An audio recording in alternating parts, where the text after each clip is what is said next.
በስመ አብ ወወልድ ወመንፈስ ቅዱስ አሐዱ አምላክ። በስመ አብ ወወልድ ወመንፈስ ቅዱስ አሐዱ አምላክ። በስመ አብ ወወልድ ወመንፈስ ቅዱስ አሐዱ አምላክ አሜን። የአባቶቻችን አምላክ የቸርነት ባለቤት ቸሩ እግዚአብሔር ከዚህ ሰዓት ከዚህ ዕለት ያደረሰን ቅዱስ ምስጉን ክቡር ስሙ የተመሰገነ ይሁን። የኔታ ወንድሞቻችን እህቶቻችን በእግዚአብሔር ሰላምታ እንዴት ዋላችሁ? እንዴት ሰነበታችሁ? ቸርነቱ ምሕረቱ ይቅርታው በጎነቱ የባሕርይ ገንዘቡ የሆነ አምላካችን መድኃኒታችን ኢየሱስ ክርስቶስ ለአምላክነቱ እንደሚገባ ቅዱስ ስሙ የተመሰገነ ይሁን። ወላዲተ አምላክ ንጽሕት ቅድስት ድንግል እመብርሃን ማርያም ቅዱስ መስቀል ቅድስት ቤተ ክርስቲያን ያከበራቸው ቅዱሳን ሁሉ ስማቸው የተመሰገነ ይሁን። እንኳን አደረሳችሁ። ክርስቶስ ተንሥአ እሙታን አሰሮ ለሰይጣን ሰላም ኮነ።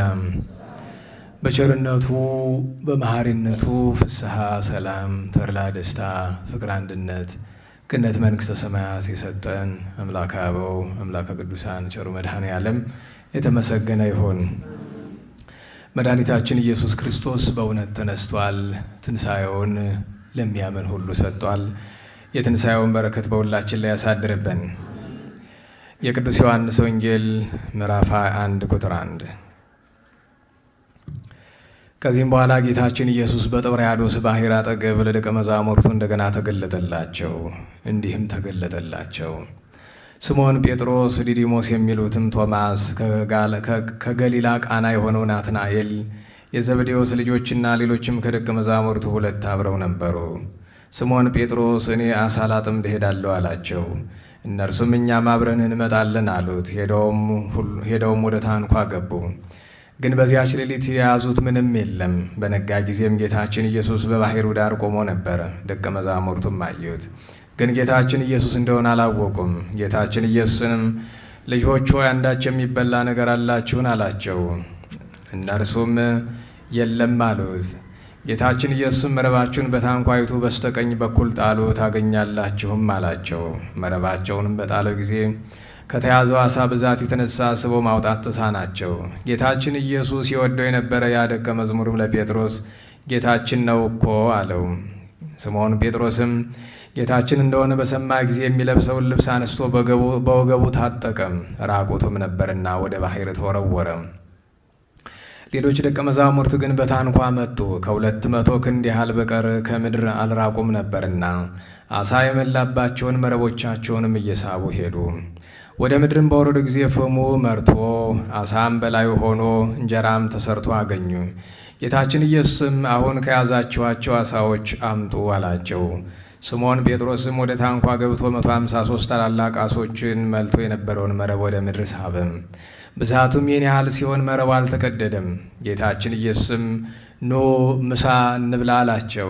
ከደቀ መዛሙርቱም አንተ ማነህ ብሎ ሊጠይቀው የደፈረ የለም፣ ጌታችን እንደሆነ አውቀዋልና። ጌታችን ኢየሱስም መጣና ኅብስቱን አነስቶ ሰጣቸው፣ ከዓሣውም እንዲሁ። ጌታችን ኢየሱስም ከሙታን ተለይቶ ከተነሳ በኋላ ለደቀ መዛሙርቱ ሲገለጥላቸው ይህ 3ኛው ጊዜው ነበር። ምሳም ከበሉ በኋላ ጌታችን ኢየሱስ ስምዖን ጴጥሮስን የዮና ልጅ ስምዖን ሆይ ከእነዚህ ይልቅ ትወደኛለህን? አለው። እርሱም አዎን ጌታዬ ሆይ እኔ እንደምወድህ አንተ ታውቃለህ አለው። ጌታችን ኢየሱስም በጎችን ጠብቅ አለው። ዳግመኛም የዮና ልጅ ስምዖን ሆይ ትወደኛለህን? አለው። እርሱም አዎን ጌታዬ ሆይ እኔ እንደምወድህ አንተ ታውቃለህ አለው። ጠቦቶችን አሰማራ አለው። 3ኛም ጊዜ የዮና ልጅ ስምዖን ሆይ ትወደኛለህን? አለው። ጴጥሮስም 3 ጊዜ ትወደኛለህን ስላለው ተከዘ።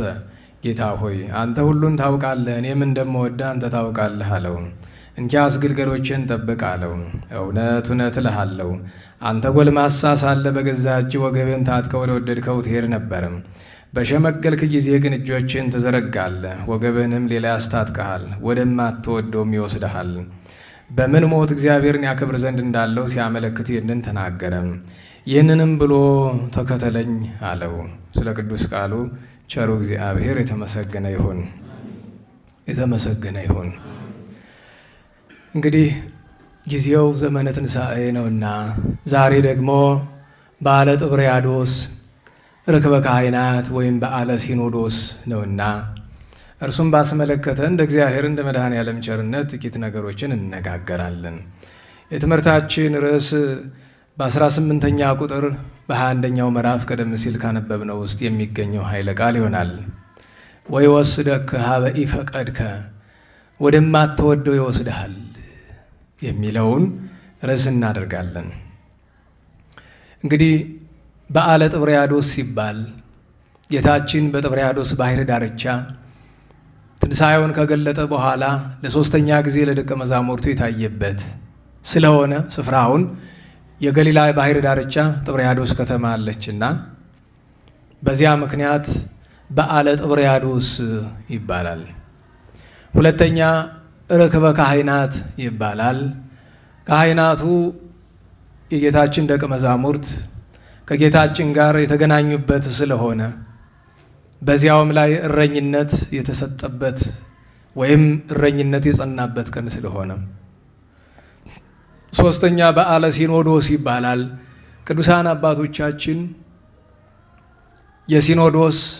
የቅዱስ ሲኖዶስ ምልዓተ ጉባኤ በዓመት 2 ጊዜ ይደረግ፣ አንዱን በበዓለ ማቴዎስ ወደ ሜጥሮስ አድርጉት፣ ሁለተኛውን ግን የጌታችን ትንሣኤ በኋላ በ25ኛው ቀን ትንሣኤን ሳይቆጥሩ ከሆነ በ24ኛው ቀን ሲኖዶስን አድርጉ። በተለይ ሲመተ ጳጳሳት በዚህ ጊዜ ይሆን፣ እረኝነት ሹመት በዚህ ጊዜ ይሆን ብለዋልና አባቶቻችን። በዚህ ምክንያት በዓለ ሲኖዶስ ይባላል።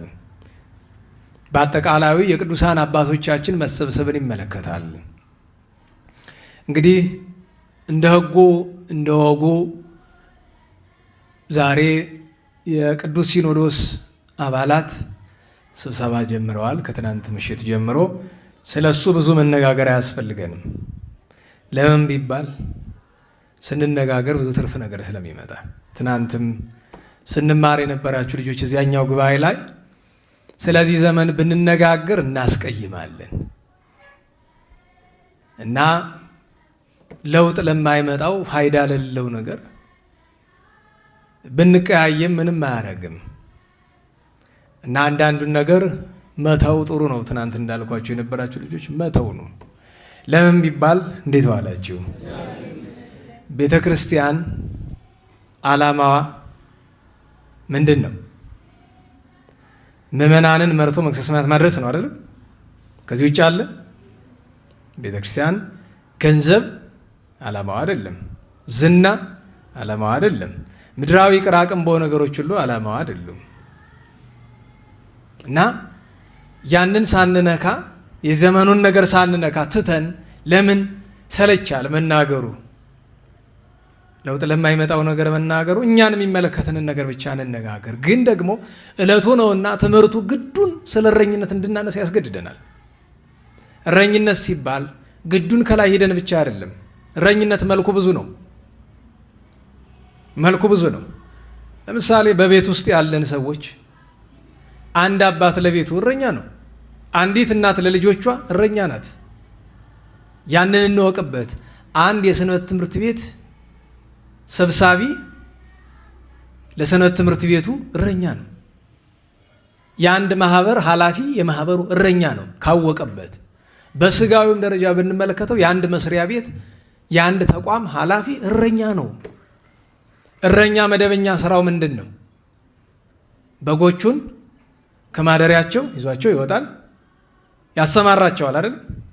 ሲያሰማራቸው የለመለመ መስክ ላይ ወይም ጥሩ ሳር ለምለም ሳር ያለበት ቦታ ላይ እና ጽሩይ ማይ ጥሩ ውሃ ያለበት ላይ፣ ቅዱሳን የሆኑ እንደሆነ ደግሞ ደጋግ እረኞች በግ ሲሰጧቸው ሳር ያጡ እንደሆነ በጸሎታቸው እያበቀሉ፣ ውሃ ያጡ እንደሆነ በአማላጅነታቸው እያፈለቁ ያጠጧቸዋል። ይኸውም አብነት ነው፣ ምሳሌ ነው። እረኞች ካህናት፣ መምህራን፣ ጳጳሳት፣ ሊቃነ ጳጳሳት ናቸው። በጎቹ መንጋው ምዕመናን ናቸው። ከማደሪያቸው እንደ ማውጣት በስብከት በትምህርት ቀስቅሰው ከያሉበት ቤት ለጸሎት፣ ለትምህርት፣ ለአገልግሎት፣ ለቅዳሴ፣ ለመስዋዕት፣ ለአገልግሎት ለስጋው ደግሞ ያመጧቸዋል። ጥሩ ሳር ለምለም ሳር እንደመመገብ ቅዱስ ቃሉን ከጥሩ ውሃ እንደማጠጣት ጸጋ ክብሩን አንድም ለስጋው ደግሞ ያስተረጉማል፣ አንድም ለፍጻሜው እግዚአብሔር ይርኤኒ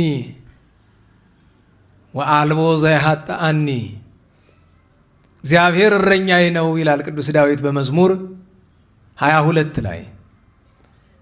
እረኛዬ ስለሆነ የሚያሳጣኝ ነገር የለም።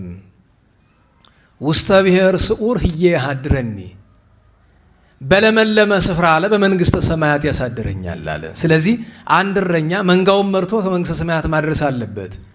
ቅዱስ ጳውሎስን መራሂ ይለዋል። መሪ ወዴት? ወደ መንግሥተ ሰማያት። ለጊዜው ወደ ቤተ ክርስቲያን ወደ ቅዱስ ቃሉ መርቶ ያመጣቸዋል። የእግዚአብሔር ቃል ባለበት፣ ጸጋው ክብሩ ቸርነቱ ባለበት፣ መንፈሳዊ ትሩፋት ባለበት ስፍራ ያውላቸዋል። ለፍጻሜው ግን መንግሥተ ሰማያት እንዲገቡ ምክንያት ይሆናቸዋል። እንዲህ ያደረገ እንደሆነ ኖላዊ ኄር መልካም እረኛ፣ ቸር እረኛ፣ ቸር ጠባቂ ይባላል። እንዲህ ሳያደርግ ግን በትንቢተ ሕዝቅኤል ምዕራፍ 34 ላይ እንደተጠቀሰው መንጋውን የሚፈልገው ጠጉሩን ሸልቶ እኩሉን ሰፍቶ ለመልበስ እኩሉን ሽጦ ገንዘቡን ለመጠቀም ከሆነ ትናንት የነበራችሁ ልጆች ቅዱስ ጳውሎስ በግብረ ሐዋርያት ምዕራፍ 20 ቁጥር 20 ጀምራችሁ ስትመለከቱ ምን አለ?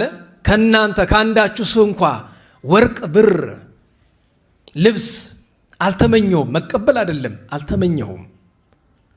አልተመኘሁም ከቶሆኑ እንኳን ለእኔ አብረው ላለሁት ደቀ መዛሙርቱ እንኳን እነዚህ እጆቼ እንዳገለገሉ እንዳትረሱ። በእርግጥ አንድ እረኛ ከመንጋው አስራት ሊቀበል ሊመገብ ተፈቅዶለታል። ነገር ግን መንጋውን የሚፈልገው ለአስራቱ ለበኩራቱ ብቻ ሲል ከሆነ እሱን ቅዱስ ንጹሕ በሆነ አንደበቱ አምላካችን መድኃኒታችን ኢየሱስ ክርስቶስ በቅዱስ ዮሐንስ ወንጌል ምዕራፍ 10 ላይ ምን ሲል ስም አወጣለት? አሳብ፣ ቅጥረኛ፣ ምንደኛ።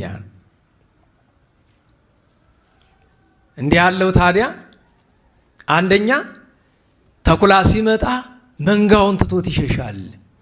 ተኩላም ባይመጣ እንኳ ራሱ አሳብሳ አሳብ ውእቱ ምንደኛው ምንደኛ ነው። እየመጸስከ ዘንበለ ከመ ይስርቅ። ለምንድን ነው እረኛው አንስቶ ከመንጋው ሲበላ ለምን ከመ ይስርቅ ይለዋል? እረኛ አይደለም ቢሉ የእሱ ንብረቶች አይደሉም። የማን ናቸው? የመንጋው ባለቤት ጌታችን እግዚአብሔር ኢየሱስ ክርስቶስ ነው። ዘንበለ ከመ ይስርቅ አለ። ወይ ይቅትል ሊገል ወይ አይጉል ሊያጠፋ ነው እንጂ አለ። እንዲህ ይባላል። ታዲያ ሌላውን እንተወውና እኛ አንደኛ መጀመሪያ ይሄ እንድታውቁት የትምህርት መግቢያ ነው ይሄ።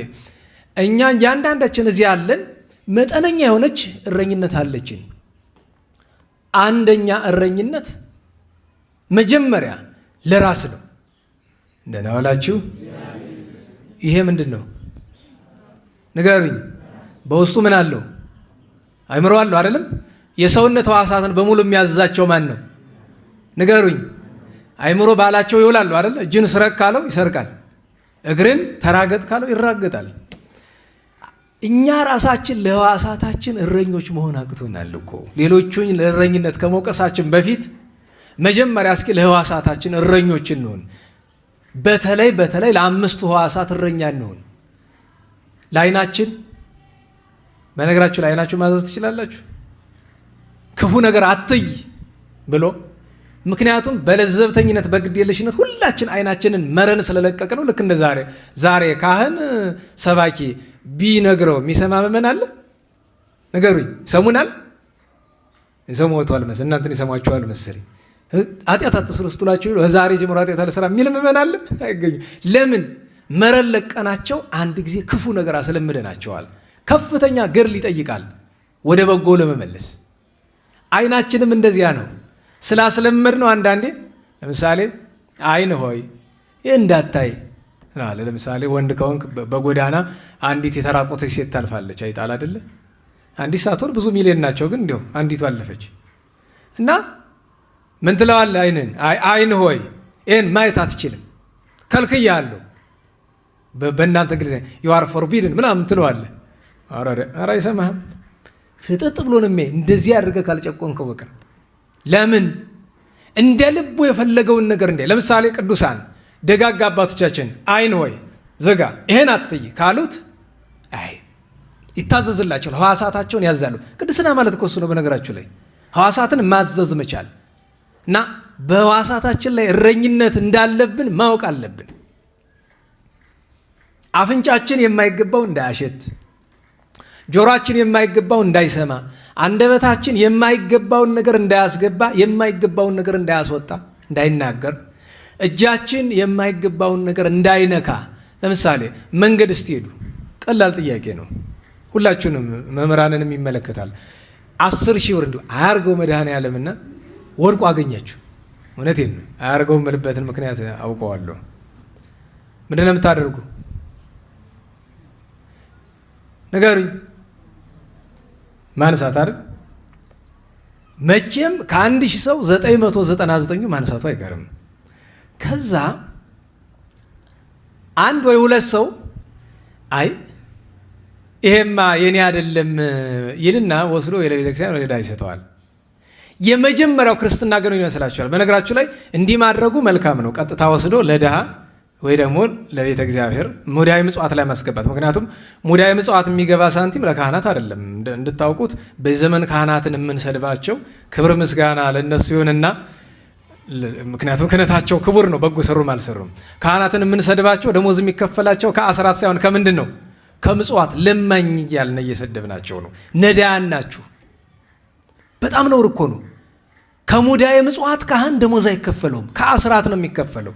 ጥፋቱ የማን ነው ከተባለ የራሳቸውም ነው የኛም ነው። የኛ ምንድነው? አስራት አናወጣም። የነሱ ጥፋት ምንድነው? አስራት እንድናወጣ አሁንም አያስተምሩም። የሚያስተምረን ገጥሞኝ ያውቅ። አስራት አውጡ የሚል ካህን እኔ ገጥሞኝ ያውቅ። እና ሙዳየ ምጽዋት ያስገብ። ግን እውነተኛ ክርስቲያን ከሆንክ የመጀመሪያው ልታደርገው የሚገባ ነገር ምንድነው? ብሩ እንዳየው እንደዚህ አድርጉ። በስመ አብ ወወልድ ወመንፈስ ቅዱስ አሐዱ አምላክ ዘለኸው መሄድ። እንሞክረው። 1,000 ብር በዚህ ላስጠል። ግን እኛ ሳንወጣ ይወስደዋል።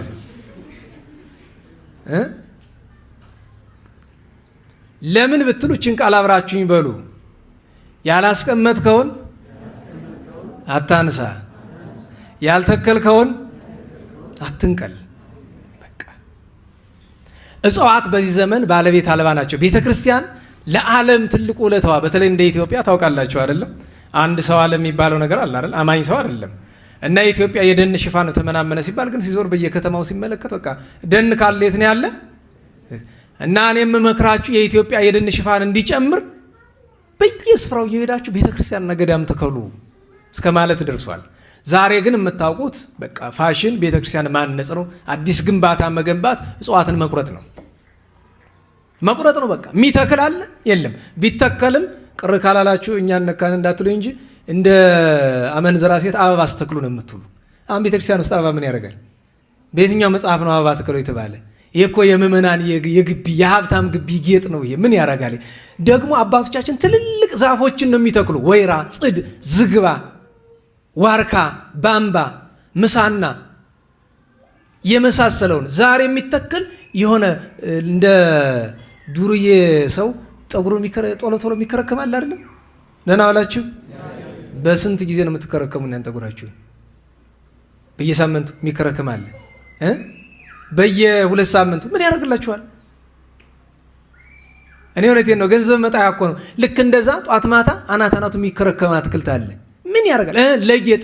በነገራችሁ ላይ የቤተ ክርስቲያን ጌጥ ማን ነው? ምእመናን ናቸው። ቆይ አይደለም። ይኸውላችሁ ምእመናን የክርስቶስ ምኖቹ ናቸው ተብለዋል፣ ልብሶቹ ናቸው ተብለዋል። ቤተ ክርስቲያን ጌጾቿ ምእመናን ናቸው። እንደ ዕንቁ የሚያበሩ ቅድስና ያላቸው ክርስቶስ ያደረባቸው የቤተ ክርስቲያን ጌጽ ምእመናን ናቸው እኮ። አሁን እዚህ አምፖል ዙሪያውን አለ። በነገራችሁ ላይ እንዲያበራ አይደለም እኮ ይሄ ስንት መቶ በነገራችሁ ላይ ይቆጥራል። 0 ቁጥር ይላል። 0 ቁጥር ያለው ጭንቅላት ያለው ሰው 5 ቁጥር ነው፣ 0 አይደለም። ይሄ ደህና ዋላችሁ። 5 ቁጥር ነው ይቆጥራል። መብራት ኃይል የምትሰሩ ሰዎች አንድ መብራት ኃይል የሚሰራ አዲስ አበባ እንደ ዝክረ ቅዱሳን ተማሪ አለ። እዚህም ትኖራላችሁ፣ ይቆጥራል። ለምንድን ነው እንደዚህ ቤተክርስቲያን በስጋዊ ጌጥ የምናስጌጣት? ለምንድን ነው? የቤተክርስቲያን ጌጥ ቅዱሳን ናቸው። ቤተክርስቲያን ምድራዊ ጌጥ አያስፈልጋትም። ይሄ እብደት ነው። የቤተክርስቲያን ጌጧ ነዳያንን መመግብ ነው፣ ድሃ ማብላት ነው፣ ሰዎች እርቧቸው እምነታቸውን እንዳይክዱ ማድረግ ነው። አሁን ትተውት ካልሆነ እዚህ ደብር አንድ ጥሩ ልማድ አለ። በወር ይሁን ክብረ በዓል ሲደርስ ለነዳያን የሚሰጥ ገንዘብ አለ። ይሄ ጎንደር ውስጥ ይህንን ደብር ነው የማውቅ። ሌላም ሊኖር ይችላል፣ እኔ አላውቅም ነው። ግን የዚህን ደብር የመንበረ መንግስትን አውቃለሁ። የእነህን ትሩፋት ነው። በዚህ መቼስ የተማረ ሰው ትልቅ ሰው ሲኖር በጣም ደስ ይላል። ደህና ዋላችሁ። እና ቤተ ክርስቲያን ውስጥ ትኩረት ሊሰጣቸው የሚገቡ መጀመሪያ ምእመናን፣ ንዋያተ ቅድሳት፣ ታቦቱ፣ መስቀሉ፣ ስላድኖ በየቦታው ተቀዶ ሲረገጥ ይውላል አይደለም? ማን ቦታ ይሰጠዋል? ሶስተኛ ደግሞ እጽዋት ናቸው። ቅዱሳን መላእክትም ቅዱሳንም ሲበቁ የሚሰወሩባቸው እነዚህ ዛፎች ናቸው። የተቀደሱ ነገሮች ናቸው። ቀላል አድርገን አንያቸው እና ሰው ያልተከለውን ነገር መቁረጥ የለበትም። በዚያ ላይ ዓለም አቀፍ ሕግ አለ አይደለም? አንድ ዛፍ መቁረጥ ከፈለግ ካስቀድመ ከ3 እስከ 5 ትከልና አሳድግ። መጀመሪያ ሳትተካ መቁረጥ የለም። እንዲያው መቁረጥ እንኳ ብትፈልግ እና ስለዚህ ገንዘብ ሰው ቢያገኝ የመጀመሪያው አማራጭ ምንድን ነው? ንገሩኝ። ትተው መሄድ። ምክንያቱም ያንተ አይደለም እኮ ወርቅ ብታገኝ ምን ብታገኝ ትተው ሂድ። አሁን እኔን አንተ ራስህ ታደርገዋለህ ወይ ብለህ እያሰብክ ከሆነ አንዳንድህ እሱን እግዚአብሔር ያውቃል። ምን ቸገረህ? እኔ ባገኘው ምን አላት ፍስ አድርጌ እኪሴ ከትቼ ልሮጥ ይችላል። ይሁን ግድ የለም ላድርገውም አላድርገውም፣ አንቺ ግን አታድርጉት፣ አናድርገው። የራስ ያልሆነውን ነገር ተወው። እኔ አስታውሳለሁ በፊት ጓደኛችን የነበረ አንድ ወንድም ዲያቆን ነው፣ ዛብሮ ነው ያደገ። መንገድ ላይ ሲሄድ 10 ብር ወድቆ አገኘ። ስንት ነው ያልኳችሁ? አሁን 10 ብር ስል ትርጉም አይሰጣችሁም አይደለ? ያሁኑ ምናልባት ወደ 2-3 ሺህ ብር በሉት። የዛን ጊዜ በ80ዎቹ ነው። ብድግ እንደገና ቀና ሲል ሌላ 10 ብር ሌላ 10 ብር ሰልፍ ሰርቶ እየለቀመ ኋላ ሲመለከት ለካ አንድ ሸህ ናቸው ሙስሊም ሽማግሌ ከኋላ ኪሳቸው ነው ለካ ጠብ እያለ የሚሄድ። ኋላ ሰብስበው አረ ሸሁ አረ ቆዩን አረ ገንዘቦትን እየጣሉት ብሎ ዞር ብሎ አዩት። አንተ ፉግር አላህ ያላደለ አምጣ አላህ የሰጠህን አትወስድም ብለው አሉት። ለምን እንደዛ እንዳሉት እርሳቸው ይወቁ። ልጁ ግን የሰራው ትክክል ነው አይደለም? ትክክል ነው። መርቆ እሳቸው ለሱ እንዲጠቀም ፈልገው ይሆናል። እንግዲህ ሀብታም ሊሆኑ ይችላሉና ወይ ደግሞ በእምነታቸው የሚታዘዝ ነገር ሊኖር ይችላል። አላውቅም እኔ እና እሱ እንዲጠቀም ፈልገው ይሆን ይችላል። ግን እንደዛ አይደለም። መርቀው እንካ በዚች ደብተር ግዛባት ወይም ዳቦ ግዛባት ብሎ ሳንቲም መስጠቱ ይቀል ነበረ። እንዲያው ካልሆነም መርቀው መስደድ ይቻል ነበረ። መሰረታዊ ነገር እጃችንን እግራችንን መቆጣጠር እንልመድ፣ እንማር ነው። እረኝነት ሲባል እኛ ሐዋሳታችንን ሳንቆጣጠር ጳጳሱ እንዲያደረገ ቄሱ እንዲያደረገ ብትል ምን ፋይዳ አለው? ተያይዘ ገደል ነው። እሱም አይድንም፣ አንተም አትድንም፣ እኔም ያው። ደህና ዋላችሁ? ኧረ እንዴት ዋላችሁ? ይህን ምን ትለዋለህ? በል እንጂ መግቢያ ትለዋለህ። ወደ ዋናው ትምህርት ልንመጣ ነው። በዓለ ጥብርያዶስ ርክበ ካህናት በዓለ ሲኖዶስ ነው ብለናል። ታሪኩ እንዲህ ነው። ጌታችን መድኃኒታችን ኢየሱስ ክርስቶስ ለስም አጠራሩ ክብር ምስጋና ይሁንና ትንሣኤውን ከገለጠ በኋላ ደቀ መዛሙርቱን በመጀመሪያው የትንሣኤ ቀን አመሻሽ ላይ ታይቷቸው አይምሯቸው ተጠራጠረ። ምትሃት የሚያዩ መሰላቸው። ጌታችን ምትሃት እንዳልሆነ እጁን እግሩን እንዲዳሱት አደረጋቸው። ኋላ እንደገና በሳምንቱ ቅዱስ ቶማስ አላየም ነበርና መጥቶ እመ ኢርኢኩ እደዊሁ ወእገሪሁ፣ እጆቹን እግሮቹን በዓይኔ ካላየው፣ ችንካሮቹን ጎኑ የተወጋውን በዓይኔ ካላየው አላምንም ብሎ አለ። ሐዋርያ ነውና የጌታ እውነተኛ ምስክር ነውና ሌሎቹ አየነ ሲሉ እሱ ሰማሁ ብሎ ሊመሰክር አይችልምና ጌታችን ድጋሚ ተገለጠላቸው። ያ ዳግም ትንሣኤ ይባላል ወይም አግብኦተ ግብር ይባላል። በዚያ ቀን ጌታችን ድጋሚ ለቶማስ ተገለጠና ቶማስን አስተማረ። ከዚያ ለአንድም ለሁለትም ይገለጽላቸዋል። ለእመቤታችን ብዙ ጊዜ ይታያት ነበረ። ለሌሎች ቅዱሳን ግን አንድ ቀን ለአንዱ አንድ ቀን ለሁለቱ እያለ ይታያቸው ነበረ። በጋራ ግን ከዳግም ትንሣኤ በኋላ ስላልተገለጠላቸው በዳግም ትንሣኤና በጥብርያዶስ መካከል ያለው ልዩነት የ17 ቀን ያክል ነው። በእነዚያ ቀናት ስላላዩት ያ የእምነት መሳሳት፣ የእምነት መንሸራተት፣ የትንሣኤው ነገር በልባቸው እየወጣ እየወረደባቸው ስለነበረ በመካከል ለበጎ ነገር አብነት አድርጎ ያስቀመጠው የሐዋርያት አለቃ ቅዱስ ጴጥሮስ እኔ ልሄድ ነኝ አላቸው። በዚያ በገሊላ ሳለ ወዴት ነው የምትሄድ? አይ ወደ ገሊላ ባህር ወደ ጥብርያዶስ ዳርቻ ልሄድ ነኝ። ምን ልታረግ? አሳ ላሰግር። እንህነኒ ንመጽእ ምስሌከ፣ እኛም ከአንተ ጋር እንመጣለን። እንዴ አንተ ከሄድክበት። ይህ እኮ ልብ በሉ ስለ እረኝነት ነው አይደለም የምናወራ። ደህና ዋላችሁ? እንዴት ዋላችሁ? ጨመር አድርጉበት እንጂ የአንድ ሰው ድምፅ በዚህ አመካኝ እናትሩኝ እኮ ነው እንደዚህ ብዬ የምጮህ አይሰማም። የእናንተ የሁላችሁ ግን ትንሽ ትንሽ ነው የሚሰማ። ደህና ዋላችሁ? እንግዲህ ልብ በሉ፣ እረኛ መዋያውን ካላወቀ ችግር ነው። ቅዱስ ጴጥሮስን ገና ሲጠራው መጀመሪያ በቅዱስ ማርቆስ ወንጌል ምዕራፍ 1 ቁጥር 18 እና 19 ላይ ስታነቡት ምን ይላል? ና ተከተለኝ ካለው በኋላ እዚያው ላይ ምን አስትቶታል? መረቡን ማጥመጃውን አስቶታል አይደል? ከዛሬ ጀምሮ ምን ታጠምዳለን ያለው? አዎ ሰዎችን ለመንግሥተ ሰማያት ታጠምዳለህ ብሎታል። ስለዚህ የቅዱስ ጴጥሮስ ስራ አሳ ማስገር አይደለም። አሳ ማስገር ምድራዊ ስራ። በነገራችሁ ላይ አንድ ምዕመን አሳ ቢያሰግር ነውር ነው አይደለም? ተናገሩ። አይደለም።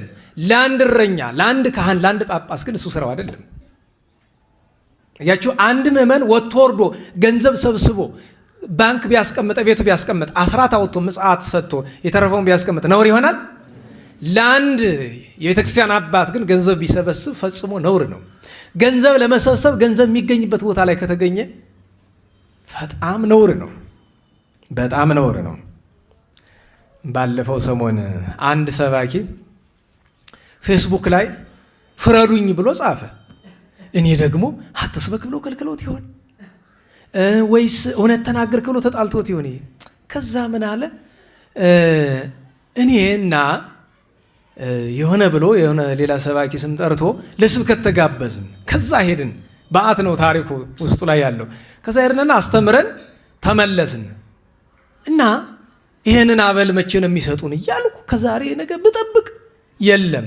ኋላ አንደኛው ሰባኪ ጋር ደወልኩና አንተ የዚህ አበል ነገር እንዴት ነው ብዬ ስለው ለእኔ እኮ ሰጠውኛል አልሰጡህም እንዲህ አለኝ እና ፍረዱኝ ሌው ለሱ ሰጠው ለእኔ ሳይሰጡኝ ቀሩ ብሎ ፌስቡክ ላይ ይዞት ወጥቶ ማለት።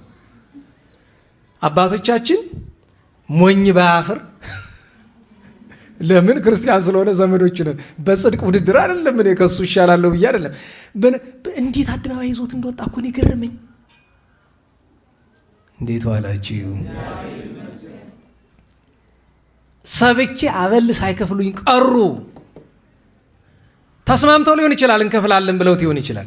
ግን ደግሞ እንዴት ማለት እኔ እንጃ፣ እኔ ግራ ነው የሚገባኝ። በነገራችሁ ላይ እንትን ታውቃላችሁ፣ ማዳበሪያ እህል በውስጥ የሚያዝበት ከዛ ማዳበሪያውን ጤፍ ወይ ስንዴ ነገር ይደረግበትና ወፍጮ ቤት ይሄዳል አይደል? ከዛ ይፈጫል። ንገሩኝ፣ ሲፈጭ ይሄ ወፍጮውን እንዲህ ያደረገ እንትን የሚለው ሰው ጠብጣቢ ይባላል አይደል? እንደሱ የምትሰሩ ቅር ይላችኋል? ቆይ እናንተ ነረ ጌታ ወፍጮ ቢጠበጥቡ ቅር ይላችኋል? ንገሩኝ። ከዛ እንደገና ካለቀ በኋላ ደግሞ ያንን ዱቄት ተሸክማችሁ ወስዳችሁ የዕለት ጉርሳችሁን ብታገኙ ቅር ይላችኋል? ነውር አለው? ሰው ገንዘብ ከፈለገ እኮ ቢያጣ ያለ ብዬ ነው። ለምሳሌ በጣም ከሚታወቁ አትሌቶች መካከል አንደኛው ምሩጽ ይፍጠርን ታውቃላችሁ ሲባል ሰማላችሁ? ለምሳሌ ምሩጽ ይፍጠር ምንድነው ስራው? ድሮ መጀመሪያ አትሌት ከመሆኑ በፊት ምንድነው? ወፍጮ ተጣቢ ነው። ያስንቃውን ያስከብረዋል እንጂ ስራ ክቡር ነው ኃጢአት እስካልሆነ ድረስ። እግዚአብሔር በመጻሕፍት ከከለከላቸው ነገሮች በቀር ስራ ክቡር ነው። ሰው ገንዘብ ከፈለገ ለምን ሰባኪ ይሆናል ወገኔ? ለምን ቤተክርስቲያን ታገለግላለህ? ገንዘብ ከፈለግ ገንዘብ የሚገኝበት ብዙ መንገድ አለ እኮ። አንዳንድ ጊዜ ሳስበው ቤተክርስቲያንን ለገንዘብ ከሚፈልግ ሰው እኮ ሽፍታ ይሻላል። አያችሁ፣ ያኛው ይናፍቀዋል ከዛ የሚወጣበት ቀን። አይምሮ ያለው ከሆነ ብዙ ጊዜ አይታችሁ ከሆነ ሽፍታ የነበሩ ብዙ ቅዱሳን አታውቁም? ንገሩኝ። አመንዝራ የነበሩ ብዙ ቅዱሳን አታውቁም? ቤተ ክርስቲያንን ለገንዘብ የተጠጋት ግን መዳኛ የለውም። ምክንያቱም መዳኛውን ነው ራሱ መጥፊያ ያደረገው። በጣም ነው የሚከብድ እኮ የሚቀፍ እና አንዳንዴ እንዴት ሰው በአደባባይ እንዲያው ቢያንስ እንኳን ነውራችን መደበቅ አንችልም? ቅዱስ ጴጥሮስ ባልተባለበት ስፍራ አባታችን ያየዋ ያ ክቡር ሰው ገና የመንፈስ ቅዱስ ጸጋ አልተሰጠውምና እኔ አሳ ሰግራለሁ አላቸው። እሱ ለሐዋርያት መሪ ነውና እሱ ወደ ሄደበት ሌሎቹ በሙሉ ምን አሉ? እኛም ካንተ ጋር እንመጣለን። ስህተት መሆናቸውን ጌታችን ለማሳየት ሙሉ ሌሊት በዛ ውርጭ በዛ ብርድ ባህር ላይ ሙሉ ሌሊት ንፋስ እያማታቸው ማይበል እያናወጣቸው ብርድ እየቆረጣጠማቸው ወይ አንዲት አሳ። በነገራችሁ ላይ አሳ ያላሰገሩ እኮ ጥብርያዶስ ውስጡ ገሊላ ባህር አሳ ስለሌለው አልነበረም። አሳማ እንደነበረው እኮ በኋላ ጌታ ሲመጣ ታወቀ። ባልተባሉበት ምድራዊ ነገር ፍለጋ ስለሄዱ በዚህ ምክንያት ጌታችን ሙሉ ሌሊት ሲደክሙ ምንም እንዳያገኙ አደረጋቸው። ከዚያ ሲነጋ ትምህርት ለመስጠት ጌታችን ከሐይቁ ዳርቻ ታያቸው። አዩት። ነገር ግን አሁንም የጥፋታቸው መገለጫ ቅዱሳን ሐዋርያትን መውቀስ አይደለም። ክብር ምስጋና ለነሱ ይሁን። ለእኛ ትምህርት እንዲሆን ብቻ ነው። ያልተባሉበት ስፍራ ላይ በመገኘታቸው ለእኛ ትምህርት ሊሆን እኮ ነው የተጻፈልን እንጂ እነሱማ ቅዱሳን ናቸው። ሰው ስለሆኑ ገና ደግሞ መንፈስ ቅዱስ ስላልወረደላቸው ፍጹማን ስላልሆኑ አንዳንድ እንዲህ ያለ ክፍተት ይታያል። እኛ ግን መንፈስ ቅዱስ ተሰጥቶናል። አልነሰም በዛም በልጅነት አገኝተነዋል። ከዚያ በኋላ ያለውን በጾም በጸሎት ማግኘት ሀብቱን ረድኤቱን ማግኘት እኛ ፋንታ ነው። 3 ዓመት ከ3 ወር አብሯቸው የኖረ ከዋለበት እየዋሉ ካደረበት እያደሩ ያስተማራቸው ቅዱሳን ሐዋርያት አወቁት አላወቁትም? ተናገሩ እንጂ አላወቁትም። አስባችሁታል? እንዲያው 7 ቀን አብራችሁት የነበራችሁ ሰው እንኳን ይረሳል። ለምን ይመስላችኋል ያላወቁት? አይነ ልቦናቸው ባልተፈቀደላቸው ስፍራ ላይ ስለነበሩ ተጋርዷል። ለዛ ነው ዛሬ በቤታችን ውስጥ ምንም ነገር ለማየት ፈቃደኛ የሆነ ሰው ያጣ ነው። ደህና ዋላችሁ። ሀገር ምን እየሆነች ነው? ቤተ ክርስቲያን ምን እየሆነች ነው? ምዕመናን ምን እየሆኑ ነው? ይሄ ሁሉ ግፍ እየተደረገ ምንም ነገር የተፈጠረ ይመስላችኋል? እንዴ እናንተንም ጭምር ነው መወቅሳችሁ ነው እና ብላችሁ ጠርታችሁ አመጣችሁ ብትሰደቡ የእናንተ ዕዳ ነው። እውነቴን ነው። ምንድን ነው እየተሰራ ያለ? እንዲሁ ጉባኤ ቤት ስትጀምሩ እንዲሁ እነንታ ሌሊትም ቀንም እንዲሁ መቼም ወደ እግዚአብሔር ይነጋገራሉ። እንዲሁ ግን ጸሎት ስናደርስ እናዝናለን ለተገደሉት። ጌታችን አልገባን ሲል ለወንዱ ወንድ ሲገደል ያሳየዋል፣ ለሴቱ ሴት። እንዲሁ በጾታ እንኳ ብሎ ቸል እንዳይል። ካህኑ ቸል ሲል ካህን ሲገደል ዜና ይወጣል አይደል? ቀድሰው ወጥተው ሲረሸኑ ዜና ይወጣል አይደለም? ምንም ወይ አንድ አልኳችሁ ኩሉ አረየ ወህቡረ አለወ አልቦ ዘይገብር አለ ሰናይት ወይ አሃዱ ያለው ምናልባት ተፈጽሞ ይሆናል። እንዴት ለሚሞቱ ወገኖቹ ማልቀስ የሚችል እረኛ አጣነ? ሲሆን የሚያድን የሚከላከል ቢቀር ደግሞ የሚያለቅስ የሚያዝን እንዴት እንዳጣነ መድኃኔዓለም ይወቅ። አይነ ልቦና ሲጋረድ እሱ ነው። ገንዘብ ነው በቃ። ደግሞ ብዙዎቹ የሚሸጡን ገንዘብ አያገኙትም። የሚገርማችሁ ነገር በነገራችሁ ላይ ገንዘብ ምንድን ነው? ወረቀት አይደለም ወይ? ንገሩኝ። ለምሳሌ ቅርታ አድርጉልኝ አንድ ጊዜ እስኪ ኪሴ ላይ ያለ ገንዘብ ነው። እውነቴን ነው። እኔ እንዲገባ እንፈልጋለሁኝ። ትምህርት ለመስጠት ነው። ብዙ ገንዘብ ነው ያለ። የኔ እንዳይመስል የነዳያን ነው። እናንተ ይሄን ብር ያዘ እዩት፣ አሳያቸው። ይታያቸዋል። ይሄ ብር ውጣና ገበያ የሚገዛው ነገር አለው? ምክንያቱም የምን ብር ስለሆነ? የድሮ አይደለም፣ የኢህአዴጉ ብር ማለት ነው። ለዚህ ብር ስንት ሰው አልተጋደለበትም? ንገሩኝ። ዛሬሳ አየው፣ ወረቀት መሆኑን በዚህ አወቀው። መንግስት አልፈልገውም፣ ይሄ ከዚህ በኋላ አይሰራም ብሎ አንድ አረፍተ ነገር ተናገር አይደለ? በቃ ቀረ። ምን ሆነ አሁን? ወረቀት። ድሮም ወረቀት ነው አይነበረው። እየገባችሁ ነው? ያንን ማሰብ ብንችል ጥሩ ነበረ። አንድ ክርስቲያን የሚያስፈልገው ምንድን ነው? የዕለት ጉርስ በሉ እስቲ፣ በደንብ በሉ። የዓመት ልብስ። ሌላ ምን ያደርጋል? እንኳን ይቅርና ለቤተ ክርስቲያን አባቶች ለትልልቆቹ አልኳችሁ፣ ለእኛ ተርታዎቹ ምን ያደርግልናል? ምንድን ነው ፋይዳው? ክርስቲያን መውጣት መውረድ መስራት አለበት። ነገር ግን ለገንዘቡ አይደለም። መስራት እኮ ለክርስቲያን ራሱ አስፈላጊ ነገር ነው። መስራት እኮ ራሱ ለእኛ እንደ ጽድቅ ነው የምንቆጥረው። እንዲያው እንድናስበው ብዬ ነው። አይለ ልቡናችን የጋረደው አንዱ ትልቁ ነገር ፍቅረ ንዋይ ነው። ለምን? ቅዱስ ጳውሎስ አፍቅሮ ንዋይ ስራው አለ ኃጢአት አለ። ገንዘብን መውደድ የኃጢአት የክፋት ምንድን ነው አለ? ስሩ እሱ ነው አለ። አንድ ነገር ከስሩ ላይ ከተበላሸ ምን ተስፋ አለው? በሌላ አንቀጽ ደግሞ በወንጌል ጌታችን ምን አለ? ኢትክሉ ተቀንዮ ለእግዚአብሔር ወለንዋይ፣ ለእግዚአብሔርና ለገንዘብ እኩል መገዛት አትችሉም፣ አንዱን መተው አለባችሁ አላቸው እኮ አባቶቻችን ቅዱሳን ሐዋርያትን። አንዱን መተው አለባችሁ። ለዚያ ነው ቅዱስ ጴጥሮስ ሁሉን ትተን ተከተልን አለ። አዎ እረኛ የሚኮነው ሁሉን ትቶ መከተል ሲቻል ብቻ ነው። እሱን ማስተዋል ማወቅ አለብን። ሌሎች ላይ ለመፍረድ አይደለም፣ ራሳችን ልብ እንድንል ነው። ጌታችን አዩት፣ አላወቁትም። ኋላ ድምፅ አሰማቸው፣ ይናገራቸዋል። እሱ ከሐይቅ ዳር ነው፣ እነሱ ወደ ሐይቅ ውስጥ ናቸው። ደቂቅ አላቸው። ለማለበም እኮ ነው። ልብ በሉት። ጌታችን ሲሰቀል 33 ዓመት አልፎት ወደ 34ኛ ዓመቱ ነው አይደለም? ንገሩኝ። እነ ታዲዮስ ዕድሜያቸው ወደ 40 አልፏል።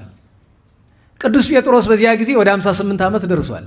እና የ34 ዓመት አንድ ጎልማሳ ልጆች ሲል አያስጠረጥርም? ኧረ የለም ጨርሱ።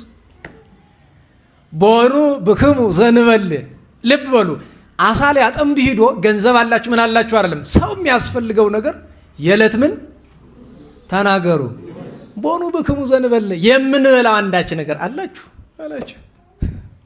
በቃ ወይ ቤልዎ አልቦ፣ ኧረ የለም አሉት። በሉ መረባችሁን በመርከባችሁ ቀኝ ጣሉ አላቸው። ለምን ቢሉ አመጣጣቸው ቀኝ ነበር ግራ። እንዴት ዋላችሁ? ቀኝ ግራ ሲባል ስለ ስፍራው አይደለም፣ ስለሚወክለው ትርጉም ነው። ቀኝ ሲባል ለመንፈስ ቅዱስ ለመልካም ነገር ነው የሚያስተረጉም። ግራ ሲባል ለአጋንንት፣ ለኃጢአት፣ ለዚህ ዓለም ነው የሚያስተረጉም እንጂ ስለ ቀኝ እጃችን ስለ ግራ እጃችን አይደለም። በእርግጥ እንድታውቁት የሚያስፈልገው ነገር ካህን በግራ እጅ ማሳለም ይችላል? አይችልም። ይህም ማወቅ አለባችሁ። ቡራኬ በቀኝ እጅ ነው፣ በግራ እጅ አይደለም። ግን ደግሞ ግራ እጃችን መጥፎ ነው? ንገሩኝ። ስለ ምሳሌነቱ ነው እንጂ ግራ እጅ መጥፎ ነው፣ ግራ እግር መጥፎ ነው ማለት አይደለም። ከዓለማችን ሕዝብ 10%ቱ ግራኝ ነው ይባላል ነው እንግዲህ። ዞር ያልቆጠርኩትም እንግዲህ ኢንተርኔት የሚለውን ነው የምነግራችሁ። ማላረጋገጣችሁትን ነገር ይባላል ነው። ሃይማኖት የሆነ እንደሆነ እምነት ነው። ምድራዊ ነገር የሆነ እንደሆነ ግን ስላላረጋገጥን ይባላል ነው። ስለዚህ አመጣጣችሁ ግራ ነው። ምድራዊ ነገር መሻት፣ ገንዘብን ሽቶ መንገብገብ ግራ ነው። በቀኝ ጣሉት አላቸው። ምን አሉ? ሰራይነ ኩላ ሌሊተ፣ ሌሊቱን ሙሉ ደከምነ፣ ወአልቦ ዘረከብነ፣ ያገኘነው ነገር የለም። ነገር ግን ወበቃል ከሰ ናወርድ። ግን አባቶቻችን ምን ይላሉ? ትትና ተአዝዞ አስተምሯቸው ነበር። መታዘዝ አስተምሯቸው ነበርና ለበጎ መታዘዝ አስተምሯቸው ነበርና አይ አንተ ስላልከን እንጥላለን መረባችን ብለው ጣሉት። ሊጎቱት ይሞክሩ። ያ ሌሊቱ ሙሉ ያልነበረ ለምን? ከፈቃደ እግዚአብሔር ስለወጡ አጡት። ፈቃዱን የሚሰጥ አምላክ ሲመጣ ተገኘ። ያን ጊዜ ቀድሞ ማን አስተዋለ? ልባዊ ቅዱስ ዮሐንስ ወልደ ነጎድጓድ ለቅዱስ ጴጥሮስ ምን አለው? ጌታችን እኮ ነው አለው። ቅዱስ ጴጥሮስ የዋህ ነው። ሲሰማ ምን አደረገ? ከወገቡ በላይ ምን ነበረ? እንዴት ዋላችሁ? ከወገቡ በላይ ምን ነበረ? ምን ይመስላችኋል? እሱ ለጊዜው ሲያጠምዱ እንደዛ ስለሚያደርጉ ነው ብዙ ጊዜ። ለፍጻሜው ግን ከወገቡ በላይ ራቁትነት ምንድን ነው? የሰው ልጅ ከወገቡ በታች ግማሽ አካሉ ነው አይደል? ከወገቡ በላይ ግማሽ አካሉ ነው። አያችሁ፣ ግማሽ እውነት፣ ግማሽ እምነት፣ ግማሽ ምግባር፣ ግማሽ ስራ መጥፎ ነው። ከሁሉ ሲከፋ ደግሞ ግማሹ ወደ ላይ ሆነ። ዋና ጠቃሚ አካሎቹ ወደ ላይ ናቸው፣ ወደ ታች ነው ያሉት? ወደ ላይ ነው ያሉት። ጭንቅላት፣ ልብ፣ ኩላሊት ሁሉ ያለው ወደ ላይ ነው። ያን ጎዶሎ እንድንማር ነው። እሱ ብቻ አይደለም። ቅዱስ ጴጥሮስ ጌታ መሆኑን ሲያውቅ ተወረወ ውስተ ባሕር ይለዋል። ወደ ባሕሩ ምን አለ? ተወርውሮ ገባ። ለጊዜው ያስመሰግነዋል። ለምን? ከክቡር መምህር ከሰማይ ከምድር ፈጣሪ ፊት ስርዓቱን ጥሼ ራቁቴን ቆምኩ ብሎ በማፈር ነው። ለፍጻሜው ግን ባሕር የተባለ ይህ ዓለም ነው። ወደ ፈቃደ ዓለም መግባትን ያመለክታል። ኋላ እነሱም እየጎተቱ ወጡ። ቅዱስ ጴጥሮስ 153 አሳ ይዞ ወጣ። ምስጢር አለው ብዙ ሀተታ፣ ወደ እሱ አንገባም። ከዚያ የተጠበሰ መላእክት፣ ግሩማን መላእክት ወርደው ፍህሙን አፍመው አሳውን ጠብሰው ቆዩ። ከሁለት ተመግቧል ጌታችን። መላእክትም ካዘጋጁት እንደገና ሐዋርያትም ካመጡት ተመግቧል። ምን አላቸው? ኑ ንምሳ፣ ኑ ምሳ እንብላ አላቸው። ይህን ያደረገበት ምክንያት ከትንሣኤ ዘጉባኤ በኋላ ምን ምግብ አለ ቢሉ ልባቸውን ለማጽናት ምትሃት እንዳልሆነ ለማጠየቅ ነው እንጂ ጌታችን መብላቱን የሚሻው ሆኖ አይደለም። አብሯቸው ተመገበ። አሁን ርዕሳችን የሚመጣ ከዚህ በኋላ ነው። ለሶስተኛ ጊዜ ተገለጠላቸው ይልና ወዝንቱ ሳልሱ ለእግዚእ ኢየሱስ እንዘ ያስተርእዮሙ ለአርዳኢሁ ተንሥኦ እምነ ሙታን ይላል። ከሙታን ከተነሳ በኋላ ሲገለጥላቸው ሶስተኛው ነው ካለ በኋላ ወምድረ መሱ ምሳ ከበሉ በኋላ አለ። ምሳ ከበሉ በኋላ ይቤሎ ለስምዖን ጴጥሮስ፣ ስምዖን ጴጥሮስን አለው። አሁን በየዓመቱ እንላለን። ይህ ሁልጊዜ እኮ እኛ የምንጠየቀው ጥያቄ ነው። ችግሩ መልሱ ነው። ስምዖን ወልደ ዮና ታፈቅርኙ ፈድፋደ እምሉ፣ እነሱ ከሚወዱኝ አንድም እነሱን ከምትወድበት ልቡና አብልጠ እኔን ተወደኛለሁ ያለው ለምን ቢሉ እንደ ዛሬ ዘመን ዘማሪ ምንድን ነው የሚል? እግዚአብሔር ሆይ እወድሃለሁ ስለ ፍቅር እቃጠላለሁ የሚል መዝሙር አለ። አይቸሩ መድኃኒዓለም የማን ነው ግን?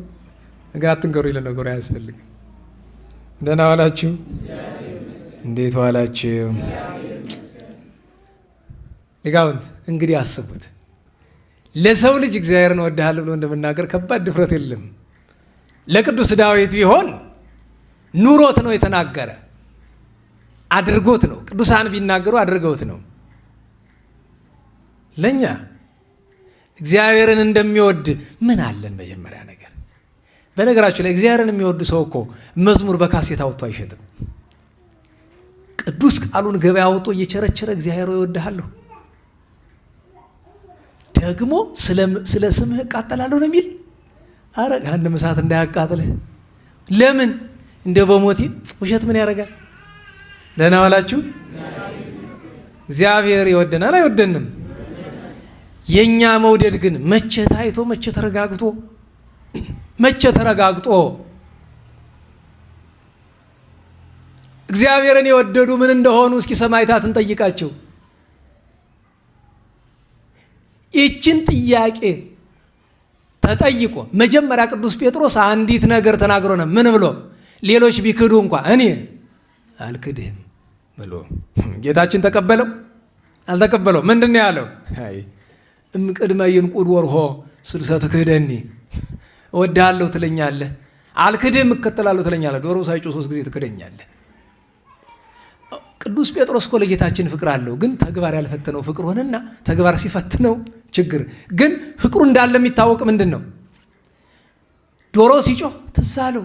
እኛ እንኳን ዶሮ እኮ በነገራችን ላይ መብረቅ ቢጮህ እኮ አደነግጥም። እውነቴን ነው። ቅዱስ ጴጥሮስን ለንስሐ ያበቃው የምን ጩኸት ነው? ጌታችን እኮ በጠራራ ፀሐይ መብረቅ ቢያወርድብን እኮ ከጳጳስ እስከ ቤተክርስቲያን ጥበቃ ድረስ የሚደነግጣለ የለም እኮ። ባለፈው አንድ የቤተክርስቲያን አገልጋይ ተገደሉና በጣም ስናዝን አንድ ትልቅ አባት ምን አሉን? አይ አልገባችሁም፣ የእኒህ ሰው ሞት ለእናንተ ነው ተግሳጽነቱ። ግን ትርጉሙ የሚገባው ሰው የለም፣ አይገባንም ጨርሱ። ቅዱሱ የሐዋርያት አለቃ የዋህ ቅዱስ ጴጥሮስ ዶሮ ሲጮህ አዘነ፣ አለቀሰ፣ ምርር ብሎ አለቀሰ ይላል። ጌታዬን ካድኩት ብሎ። ከዚያ ልብ በሉ ጌታችን እወድሃለሁ ብለን ስንናገር ምን እንደሚመጣ ተግባሩ ሳይኖረን ልቡ ሳይኖረን ችግር ነው። ቅዱስ ጴጥሮስን ተወደኛለሁ ያለው ምንድን ነው መልሶ? እንደ ወትሮው አይ አልክድህም እኔ እኮ እወድሃለሁ አይደለም። ምንድን ነው? ለሊከ ተአምር ከማን አፈቅረከ፣ እኔማ እንደምወድህ አንተ ታውቃለህ አለ። ለምን? ልብን ኩልያትን እንደሚመረምር ስላወቀ። ለምንድን ነው አንተ ታውቃለህ ያለ ቢሉ አንድም 3 ዓመት ከ3 ወር ታምራቱን አምላክነቱን አይቷልና፣ አንድም አንድ ቀን በመሃል እጁ ዓለምን አድርጎ አሳይቶታልና። ለፍጻሜው ግን መርከቡን በመርከቡ በምን ጣሉት ነው ያላቸው። ስለዚህ በባህር ውስጥ አሳ ያለበትን ቦታ ባህሪቱን መርምሮ አወቀ። ስለዚህ የባህርን ነገር መርምሮ ያወቀ የኛ ልብማ እንዴታ አንተ ታውቃለህ አለው። ምን አለው? እቀባባግእየ በጎቼን ምን በል ነና አላችሁ። በጎቼን ብላ ነው ያለው። ንገሩኝ። ጠብቅ ነው ብላ አይደለም ጠብቅ አለው። ደግሞ ድጋሚ ጠየቀው 3 ጊዜ አይደል ካደም። ስምዖን ወልደ ዮና ታፈቅረኒ ነው ተወደኛለህ አለው። አንተ ተአምር ከማን አፈቅረከ ኧረ እንደወደ አንተ ታውቃለህ ወይ ብሎ 3ኛ መጣ። ታፈቅረኒ ነው ወተከዘ ጴጥሮስ ይላል። 3 ጊዜ እንጂ ብክደው 3 ጊዜ አጥብቆ ጠየቀኝ ብሎ አዘነ። ያን ጊዜ ምን አለ? ለሊከ ተአምር ኩሎ ወለሊከ ትጠይቅ። እንኳን የኔ ልብ ፍጥረቱን ሁሉ የምትመረምር አንተ ነህ፣ ሁሉን ታውቃለህ፣ እንደወደ አንተ ታውቅ። በሁለተኛው እቀብ መሐስእየ ብሎ ግልገሎችን አማርኛው አተረጓጎሙ ያልቀና ነው። በሶስተኛው ምን አለ? እቀብ አባግኢትየ ጾታውን ወደ ምን አደረገው? ወደ ሴት። ለጊዜው ሐዋርያትን አባግየ ሐዋርያትን መሐስእየ አርድእትን አባግኢትየ ቅዱሳት አንስትን በ120 ቤተሰብ ሲሾመው ነው። ለፍጻሜው አባግ ጳጳሳት ሊቃነ ጳጳሳት በሱ ስር ስለሆኑ መሐስእ ካህናት ዲያቆናት፣ አባግት በአጠቃላይ ምእመናን። አንድም አባግ ክህነት ያላቸውን በሙሉ መሐስእ ወንዶችን፣ አባግት ሴቶችን እንዲህ እየተባለ ሀተታ ይወርድለታል አለም። ከዚያ እያይዞን የነገረው ለምን ተወደኛለህ ብሎ ደጋግሞ ከጠየቀው በኋላ አመወሬዛ አንተም ወጣት ጎልማሳ እያለህ ለሊከ ትቀንት ሐቁከ ወገብህን በራስህ እጅ ትታጠቃለህ፣ ወታውራ በፈቀድከ ወደ ወደድከው ትሄዳለህ። ወአመሰልህቀ ባረጀ በሸመገልክ ጊዜ ግን ታነስህ ደዊከ እጆችህን ታነሳለህ። ወባይድ ያቀንተከ ሐቁከ ወገብህን በአይድ ያስታጥቅሃል፣ ሌላ ያስታጥቅሃል። ወይ ወስደከ ሀበ ኢፈቀድከ ወደማትወዱ ይወስድሃል። ደህና ዋላችሁ። ጎልማሳ ሳለህ አለ በስጋዊ ጉልበት ስትመካ፣ በራስህ ስትታመን፣ በገንዘብ ስትታመን፣ በጉልበት ስትታመን፣ በዘመድ ስትታመን፣ በምድራዊ ጭንቅላት ስትታመን ጌታችን ብፁዓን ነዳያን በመንፈስ ያለው ሳይገባ ሲቀር ተራም ሰው ወንክ እረኛም ወንክ ያን ጊዜ አለ ራስ ወገብን ትታጠቃለህ አለ። ወገብ ልቡናህን ለምድራዊ ነገር ታስገዛለህ። ወታውራ በፈቀድከ ወደ ወደድከው ትሄዳለህ አለ። ኃጢአት ትሰራለህ፣ ትወጣለህ፣ ትወርዳለህ፣ ትክዳለህ። እኩሉን ታምናለህ፣ እኩሉን ትክዳለህ፣ ትወጣለህ፣ ትወርዳለህ። ወአመሰልህቀ ባረጀህ በሸመገልክ ጊዜ ማለትም እምነትህ በጸና ምግባር ትሩፋት በያዝክ መንፈስ ቅዱስ ባደረብህ ጊዜ እውነተኛ የኔ አገልጋይ፣ እውነተኛ አባት፣ እውነተኛ እረኛ፣ እውነተኛ ክርስቲያን የሆንክ ቀን ግን አለ ታነስእ ደዊከ አንስኡ ደዊክሙ በቤተ መቅደስ ይላል። እጅ ማንሳት ምንድን ነው? ደህና ዋላችሁ። አንሳ ይንቲው እግዚእነ ውስተ ሰማይ ይላል ወንጌል ላይ። አይኑን ሲያቀና ምንድን ነው ትርጓሜው ይላሉ አባቶቻችን? ያንተ ፈቃድ የኔ ፈቃድ ነው ሲል ነው። ታነስእ ደዊከ ማለት ለእግዚአብሔር ፈቃድ ፍጹም ትገዛለህ። ለማለትም የኔ ፈቃድ አይሁን ያንተ ይሁን። ሁላችን በአፋችን ጳጳሱም፣ ቄሱም፣ ዲያቆኑም አንተም እኔም አባታችን ሆይ በሰማያት የምትኖር ስምህ ይቀደስ መንግስትህ ትምጣ አልና ፈቃድህ በሰማይ እንደሆነች እንዴት ዋላችሁ? ማን የክርስቶስን ፈቃድ የሚሻለና ነው እንዲህ የምንል ማለታችን የተገባ አይደለም እያልኩ አይደለም። በተግባር ግን የለንበትም ብዙዎቻችን። ፈቃዱን መች እንሻለን? ቅዱስ ያዕቆብ በመልእክቱ ዘምት ቤሉ መሰምረ እግዚአብሔር ወሃየውነ ነገብር ዘንተ አውዝክተ ይላል። እንዲያው በሕይወት ብንኖር እግዚአብሔር ቢፈቅድ እንዲህ እናደርጋለን በሉ አለ። እግዚአብሔር ቢፈቅድ። ታዲያ እግዚአብሔር ቢፈቅድ ነገር ድሮ ነግሬያቸዋለሁ። ነባሮች ታስታውሱ እንደሆነ ሰንበት ተማሪ ሊመጣ ነው። አሁን እንግዲህ ያው ሰንበት ተማሪ ያለ ቅር እንዳይላችሁ። መቼም ለወቀሳ የሚበቃ እኮ ስራ ያለው ነው አይደል? ነናላችሁ የሚወቀስ እኮ የሚሞክር አይደል? የድሮውን ነው። ታዲያ የዘንድሮችን አላውቃችሁም። ብዙ ድሮ ሰንበት ተማሪን እኛም ስለነበርንበት ብዙ ዓመት እንገናኝ እንጂ ይለዋል። ማግኘት የሚፈልገው ሰው ከሆነ እሺ መቼ ይለዋል። በዚህ ቀን ይለዋል። ማግኘት የማይፈልገው ከሆነስ እንግዲህ እግዚአብሔር ከፈቀደ። በቃ የድሮ ሰንበት ተማሪ እንዲህ ካለ አልፈለገም ማለት ነው፣ ይታወቃል። አያችሁ፣ እግዚአብሔር ከፈቀደ። አየህ፣ ከዚህ ጉባኤ ወጥተን ቤታችን የምንደርሰው በእግዚአብሔር ፈቃድ እንደሆነ ታምናላችሁ? አሁን ስላችሁት እዚህ ይላችኋል፣ ስትወጡሳ ይረሳል። በራሳችን ያለን ይመስለናል። እና ለእግዚአብሔር ፈቃድ መገዛት ነው እጅ ማንሳት። ታነስደ ይካል ወባይድ ያቀንተካ አለ። ወገብ መታጠቅን አባቶቻችን ምን ብለውታል? ንጽህናን ገንዘብ ማድረግ ነው ብሎታል። ምክንያቱም መንፈስ ቅዱስ ንጹህ ባልሆነች አካል አያድርምና። እና ለዚያ ነው ቅዱስ ዳዊት ሕጽበኒ ወአንጽሐኒ እምኃጢአቴ ባለበት በመዝሙር 50 ላይ እልፍ ብሎ ምን ይሏል? ወመንፈሰከ ቅዱሰ ይታውጽም ላይ አንድም ወመንፈስ አዚዝ አጽናአኒ ይለዋል። አያችሁ፣ መንፈስ ቅዱስ የሚያድርብን ሲሆን ሳንበድል ስንቀር፣ ቢቀር ደግሞ በንስሐ ስንታጠብ ነው። እሱን ማወቅ ማስተዋል ይገባናል። ወገብህን ያስታጥቀሃል አለውና ቀጥሎ ምን አለው? ወደማትወደው ይወስድሃል። ለዚያ ነው በዚህ ዘመን ከላይ እስከታች ሁላችን ክርስትናውን እንደተጻፈው አይደለም፣ ሐዋርያት ቅዱሳን አባቶቻችን እንደኖሩት አይደለም። እያንዳንዳችን ከልሂቅ እስከ ደቂቅ ድረስ እየኖር ነው ያለነ።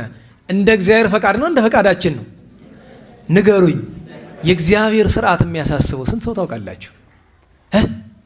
ምቾት፣ በቃ ምቾት። እንደዚህ ሴቶች ቁጭ ብላችሁ ቀሚስ መልበስ ለአንዲት ሴት ልጅ አስጨናቂ ነገር ከሆነባት አይደለም ክርስትናዋ ተፈጥሮዋ እኮ ይጠረጥራል። ምን አላችሁ? እንኳን እግዚአብሔር የፈጠረን እኛ ሸክላን ከሰሪው በላይ ሸክላው ለራሱ ያውቃል። አስቡት እስኪ። ትናንት እያልኳችሁ ነበር አይደል? እንኳን ሰማዕትነት፣ እንኳን በሰይፍ መቆረጥ፣ እንኳን መገረፍና እንደ ቅዱሳን መሰቃየት ይቅርና በሰው መታማት እንኳን ስለሚጨንቅን ነው አይደለም? ድግስ ስንደግስ ድሃውን ትተን ነጭ ለባሽን የምናበላ፣ የራበው እያለ የጠገበውን የምናጎርስ፣ ራቁት እያለ ሀብታሙን የምናለብስ ሽልማት ይባላል። እንዲሁም የሉም ለወቅ ሰዎት ነኝ ብዬ ነበረ፣ ቢመጡ የንታጥሩ ነበር። ካባ ተሸልመዋል መስል ማት ጌጥ ያለው ካባ ለብሶ አያቸው። የነገ ጉባኤ ርዕስ እሱ ሆኖት ወቅሶታል። በአደባባይ ነው ስሞትን ማነሳ። በደንብ አድርገህ ጨርግደኝ፣ እኔማ ደስ ነው የሚለኝ አሉ። ትልቅ ሰው ጥሩ ነው። አያችሁ፣ ትምህርት እንደዚያ ነው። ይሄን ያክል ተምረው በዚህ የሊቅነት ማዕረግ ደርሰው በደንብ አድርገህ በደንብ አቅምሰኝ፣ እሱ ነው የሚረባኝ ለኔ የሚጠቅመኝ። ለምን ቢያጠፋም ባያጠፋም አንድ ሰው ሲወቀስ ጥሩ ነው። እዚህ በፊት አንድ ገዳም በዚህ በወልባ አካባቢ ውሸት ዋሽተው በአደባባይ ወጡ አይደል? 80 ምናምን ሚሊዮን ብር ለመኑ። ታውቋቸዋለች እነማን እንደሆኑ። አደባባይ ወጥቼ ነቀፍኩኝ። ተሰብስበው መጡ። እንዴት ትነቅፈናለህ ብለው። አንዲት ነገር ነው። አባታችን መቃርስ አንድ ቀን ከመነኮሳት አንዱ መጣና አባቴ አለው። አቤት። መነኩሴ መሆን እንዴት እችላለሁ አለው። ና የኔ ልጅ አለው። እዚያ መቃብር ስፍራ ይታያል አለ። አዎ ሂድና ቀኑ ሙሉ ርገማቸው አለ። እስኪ ደክመው ሲረግማቸው ብሎ መጣ። ማታ ረገምካቸው? አዎ። ምን አሉ? ምንም። በሚቀጥለው ቀን ሂድ ደግሞ አመስግናቸው፣ መርቃቸው። ሲመርቃቸው ሲያመሰግናቸው አለ። ተመልሶ መጣ። ልጄ ወይ ምን አሉ አለው። ምንም። መነኩሴ መሆን ትፈልጋለህ? እንደነሱ ካልሆንክ በቀር መነኩሴ መሆን አትችልም። እውነተኛ መነኮስ፣ እውነተኛ መናኝ ሲሰድቡትም አይመልስም፣ ሲያመሰግኑትም አይመልስም። አስቡት። እና እናንተ እንኳን አጥፍታችሁ ሳታጠፉ እንኳን ብትወቀሱ ለምን ተናገርክ ብላችሁ እንዲሁ ለዝና ለስማችሁ ተጨንቃችሁ መጣችሁ። እረ ያሳፍራል። እረ ነውር ነው። አንድ ገዳም ራሱን ለገንዘብ አሳልፎ ሲሸጥ ነውር ነው። ለገንዘብ ብሎ ሲዋሽ በጣም ነውር ነው። አባትነቱ ይቅር፣ ሰውነት እኮ አለ። ከአባትነት ከክርስትና ብንወርድም እኮ ሰውነት እኮ አለ። እኔ እውነቴን ነው። መነኩሴ ሆነ ምን ሆነ ተመራርጠን አይሆንም። እዚህ መድረክ ስወጣ እኔን አይደለሁም። እዚህ መድረክ ስወጣ የቤተ ክርስቲያንን እውነት መናገር ብቻ ነው ኃላፊነቴ። ራሴን እያሰብኩ አልናገርም እንጂ ለቆሻሻነትኩም እንኳን ከአባቶች ከእናንተ ጋር ንጽጽር የለኝም፣ አውቀዋለሁ። አስቡት። እና እኛ ጥቃቅን ነገሮች የሚጨንቁን ለዚያ ነው። መንፈስ ቅዱስ ባደረበት ጊዜ በሸመገልክ ጊዜ ግን ወይ ወስደ ካበ ይፈቀድከ። እስኪ እንዲያው በቤተ ክርስቲያን ታሪክ ደህና ዋላችሁ? እንዴት ዋላችሁ? ኢሳይያስ በሉ እስቲ። ኢሳይያስ ምንድን ነው? ተናገሩ እንጂ ነቢይ ነው አይደለም? በቤተ እግዚአብሔር እያለ ኦዚያን ከአዛርያስ ከሊቀ ካህናቱ ጋር ሲከራከር ቆይቶ 3 ጊዜ በክርክር ካሸነፈ በኋላ በአባቴ ከነገስታት ከዳዊት ብወለድ በእናቴ ከአሮን አለኝ እኮ ብሎ ሙቀጫ የሚያህል ጽና ይዞ ጠምጥሞ ገባ አይደል? ግንባሩ ላይ ምን ወጣ? ተናገሩ። በዚያ ሰዓት በመምህርነት የተሾመ ነቢይ ማን አለ? ኢሳይያስ። ተናገረው? አልተናገረውም? አልተናገረውም። ለምን? አሞሬ ዛንት ማለት እሷ ናት። አያችሁ፣ እግዚአብሔር ታላቁን ነቢይ ኢሳይያስን ቀጣው። ከምኑ ላይ ያወጣበት ንገሩኝ። ዛሬ በቤተ ክርስቲያን ካለን አስተማሪ ካህን ዲያቆን የምንል በሙሉ በዚህ ፍርድ እንፈረድ ይባል ለምጽ የሌለበት እንዲያው እንደነንተ ያሉት ከጥቂቶቹ በቀር ስንት ይገኛል? አይገኝም እኮ። እኔ ጀምሮ በለምጥ ነበር ምንነድ፣ ሐቅን ባለመናገር፣ ከእግዚአብሔር ላይ ሰውን በማስበለጥ፣ ለስጋዊ ነገር በማድላት። ኋላ ግን ኢሳይያስ ወአመሰልህ ሕቅ አለ። የሚገርማችሁ ሐቅን መናገር አልተው ብሎ ኢሳይያስ በሰላም ነው ያረፈ? ታሞ ነው የሞተ? አይደለም። አሟሟቱ እንዲከፋ ብሎ በኋላ ንስሐ የገባው አሁን ጸሎቱን ምህላ ላይ ያደረስንለት ምናሴ ድሮ ኃጢአተኛ እያለ በእንጨት መጋዝ ነው ያሰነጠቀው። ደህና ዋላችሁ? ወደማትወዱ ኢሳይያስ ይህን ይሻል ነበረ? ቅዱስ ኢሳይያስ በመጋዝ መሰንጠቅ ይፈልግ ነበረ? መንፈስ ቅዱስ ያድርግን ወደዛ ነው የሚወስደን። ቅዱስ ጊዮርጊስን ወደ መፈጨት፣ መርቆሪዎስን በአልጋ ስር ወደ መቃጠል፣ ቂርቆስን ወደ ፈላ ድስት፣ ፊቅጦርን ወደ መገፈፍ የወሰዳቸው ወአመሰልህ ሕቅ አለ ነው። መንፈስ ቅዱስ ሲያድር ነው ወደማትወደው። ስለዚህ መሰረታዊ ነገራችን ምንድን ነው? ይህንን ትምህርት የሚሰማ ወላላ ያለ ባለስልጣን ይሁን ጳጳስ ይሁን ቄስ ይሁን ዲያቆን ይሁን እስኪ እናስተውለው። የተሾምንለት የቅዱስ ጴጥሮስን ስልጣን ከሆነ የምንኖረው የቅዱስ ጴጥሮስን ሃይማኖት ከሆነ እኛ የሚያስፈልገን አሞሬ ዘአንተ ያለው ነው ወይስ ወአመሰልህ ሕቅ ያለው ነው? ጎልማሳ እያለ ወጣት እያለ ጎበዝ እያለ ስጋዊ ጉብዝና እያለ ያለው ነው ወይስ በሸመገልክ ጊዜ ያለው ነው? በሸመገልክ ጊዜ ነው። እና ምርጫችን እንድናስተካክል ነው። እኛ የወደድነው ነገር ከተደረገማ ፈቃድ እግዚአብሔር አልተገኘማ። አንድ ደግ አባት ምን አለኝ፣ እገሌ የሚባል ሰው በህይወቱ በጣም ተቸገረ በአንዳንድ ነገር እና እንዴት ያድርግ፣ በዚህ ጉዳይ ምን ያድርግ፣ እባክዎ ከእግዚአብሔር ያገናኙ ብዬ አልኩኝ። አይ እኔ ልጅ ነገሩስ መልካም ነበረ፣ ነገር ግን ከእግዚአብሔር ይዤ የምመጣውን ነገር የምትሸከሙበት ትከሻ አላችሁ ወይ? ለምን ብዬ ስላቸው እናንተ የምታስቡት አይደለም ይመጣ። ደህና ዋላችሁ? ለምሳሌ ለማግባት ጉዳይ ገዳም ለመሄድና ለትዳር ውስጥ የተፈተነ ሰው ጭንቅላቱ በጣም እያሰበ ያለው ወደ ጋብቻ ከሆነ አይታወቅም። ምንን ቢባል መግቢያው ነው የሚጠፋው። መግቢያው ነው የሚጠፋው። እሱም ብቻ አይደለም፣ አንዳንዱ ነገር ግልጽ ተብሎ ቢነገር ችግር ነው። አንድ ደግ አባት ነበሩ፣ አሁን ያረፉና አንዱ እየመጣ ላገባ ነኝ ይላቸዋል። የለም ላገባ ነኝ እና መናኝ ነኝ፣ የለም ላገባ ነኝ፣ የለም። እንዴት ያለ ጉድ ነው! ሁሉንም የለም። ዝም ብለህ የለም አረፈ ተቀመጣሉ እኮ ነው። ኋላ አስጠጋ ብለን ስንረዳው ለካ ሌላ ነው ጉዱ። ምን ይመስላል? ለካ ሊሸኝ ቀኑ ደርሶ ነው። 6 ወር ብቻ። ደህና ዋላችሁ? ሊሞት ሲል ሰው ምን ይላል? የኛ ሰው አመንኩሱኝ አመንኩሱኝ። አሁን በቀደም አንዱ የሆኑ ድሆች አሉ የኔ ቢጤዎች መመንኮስ ፈልገው ገንዘብ እባክህ አለኝ። አልሰጥህም፣ ተው። እርባቸው ብትለኝ እሰጥሃለሁ፣ መቁረቢያ ልብስ ብትል እሰጥሃለሁ። ግን ከተማ ለሚቀመጡበት መንኩስና ግን እኔ ገንዘብ አላወጣም፣ የአገልግሎት ገንዘብ አላወጣም። ደህና ዋላችሁ? እንዴት ዋላችሁ? አንድ ሰው ከመነኮስ የት ነው መኖር ያለበት? ገዳም። በዚያ ላይ ገዳም ሰው ጥሮታ መውጫ ነው። አልጋ ላይ ሲሆን ነው ቆብ የሚችል። ሁልጊዜ እነግራቸዋለሁ። ከተማ የሚሸጥ ቆብ አለ አይደል? ጎንደር ይሸጣል። አባጃሌ ቆብ ይሸጥ የለ? መንኩስና ይሸጣል እኮ። ማመንኮስ አይደለም መሸጥ ነው፣ ሸቀጥ ነው፣ ገበያ ነው። ምንደኞች ናቸው። ፊት ለፊት እጅ አስተዳዳሪውም ጋር ተነጋግረናል። እኔ ላስቁም ብለህ እሺ አይሉኝም አሉኝ። አይ እንደዚህ የሚባል ምክንያት ይልቀቁ። መጀመሪያ እሱ መነኩሴ አይደሉ ገዳሞትም ብለው ጥለው መጡ። የደረሰብኝን ሁሉ ገዳም ታውቀለ፣ ገዳም ይቀይሩ። እንዲያም ካሉ ሲሆን ታግሶ ክብር ያስገኛል። ገዳም ያስለቀቀኝን ምክንያት ታውቀለህ አሉ። አይ ቢሆንም ገበያ እንደ ገበያ መንኩስና እየተሸጠ ሰሞኑን አንድ ወንድማችን ስጋ ወደው መቀበል ፈልጎ የሚከፈል ብር አለ እኮ ሲሉ ሰምቼ አላቅም። ለመጀመሪያ ጊዜ ነው። ለፍታት ለክርስትና እንደሚከፈለው ለቆራቢ ለመጀመሪያ ጊዜ የሚቆረው ሰው ይከፍላል። ስንት ነው ስላቸው ይሄን ያህል ሺህ ብር ተብሎ ከፈለ እና ዝም ብዬ ሳስበው ይጨንቀኛል። በአንድ ጎኑ እንዳልፈርድ እኛ ስርዓቱን እየበላን ቤተ ክርስቲያን መዘጋቷ ነው። በአንድ ጎን ደግሞ ካልከፈልክ አትቆርብም ማለት ከባድ ነገር ነው። ከሁሉ መድኃኔዓለም ይቅር ይበለን። ከሁሉ በላይ ደግሞ እኔን ይማረኝ። እንዲሁ እውነቴን ነው። ምክንያቱም ትናንት አላልኳችሁም? ተችቶ ይጸድቃል። በዓለም ታሪክ ተችቶ የጸደቀ ከቶ የለም። ለራሴ እፈራለሁ በጣም አይጣለሁ። እንደ በሽታ ነው መቆጠረው ለራሴ። እኔ የሳስተምር መተቸውን ትችት ምንም የእግዚአብሔር እውነት ቢሆን ለእኔ ግን እንደ በሽታ ነው መቆጠረው። እውነቱ እውነት ነው። የኔ አይምሮ ግን ስለሚተችት በሽተኛ ነው።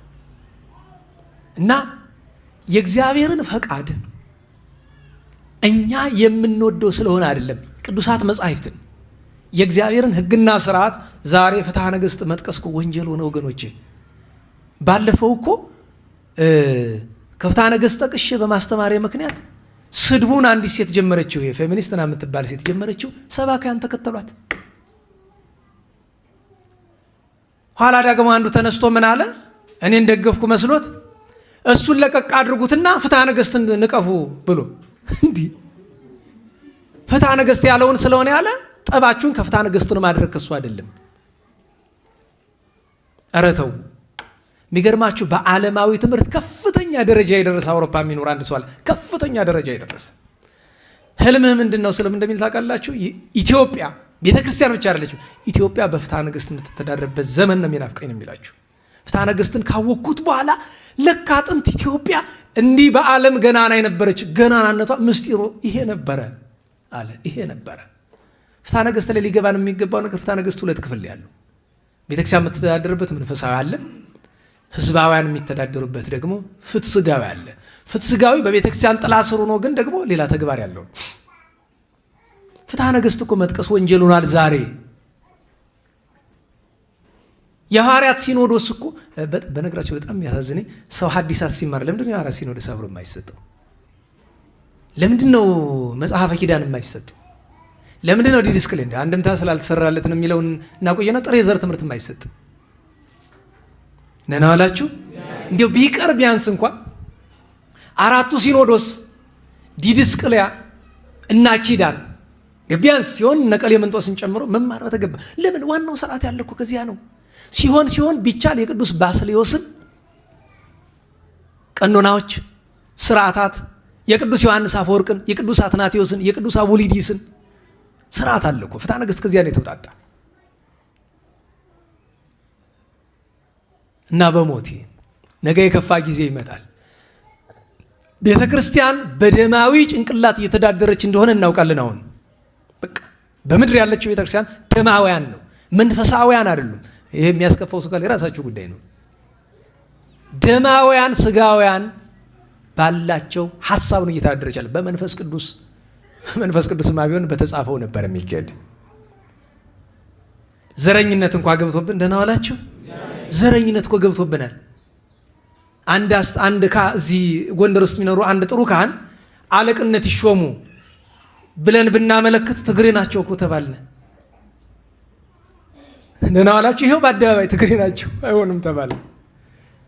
ምክንያቱም እዚህ ሰሜን ጎንደር፣ ደቡብ ጎንደር ስትባባል እየዋልክ ትግሬ፣ ኦሮሞ፣ አማራ ደህና ዋላችሁ።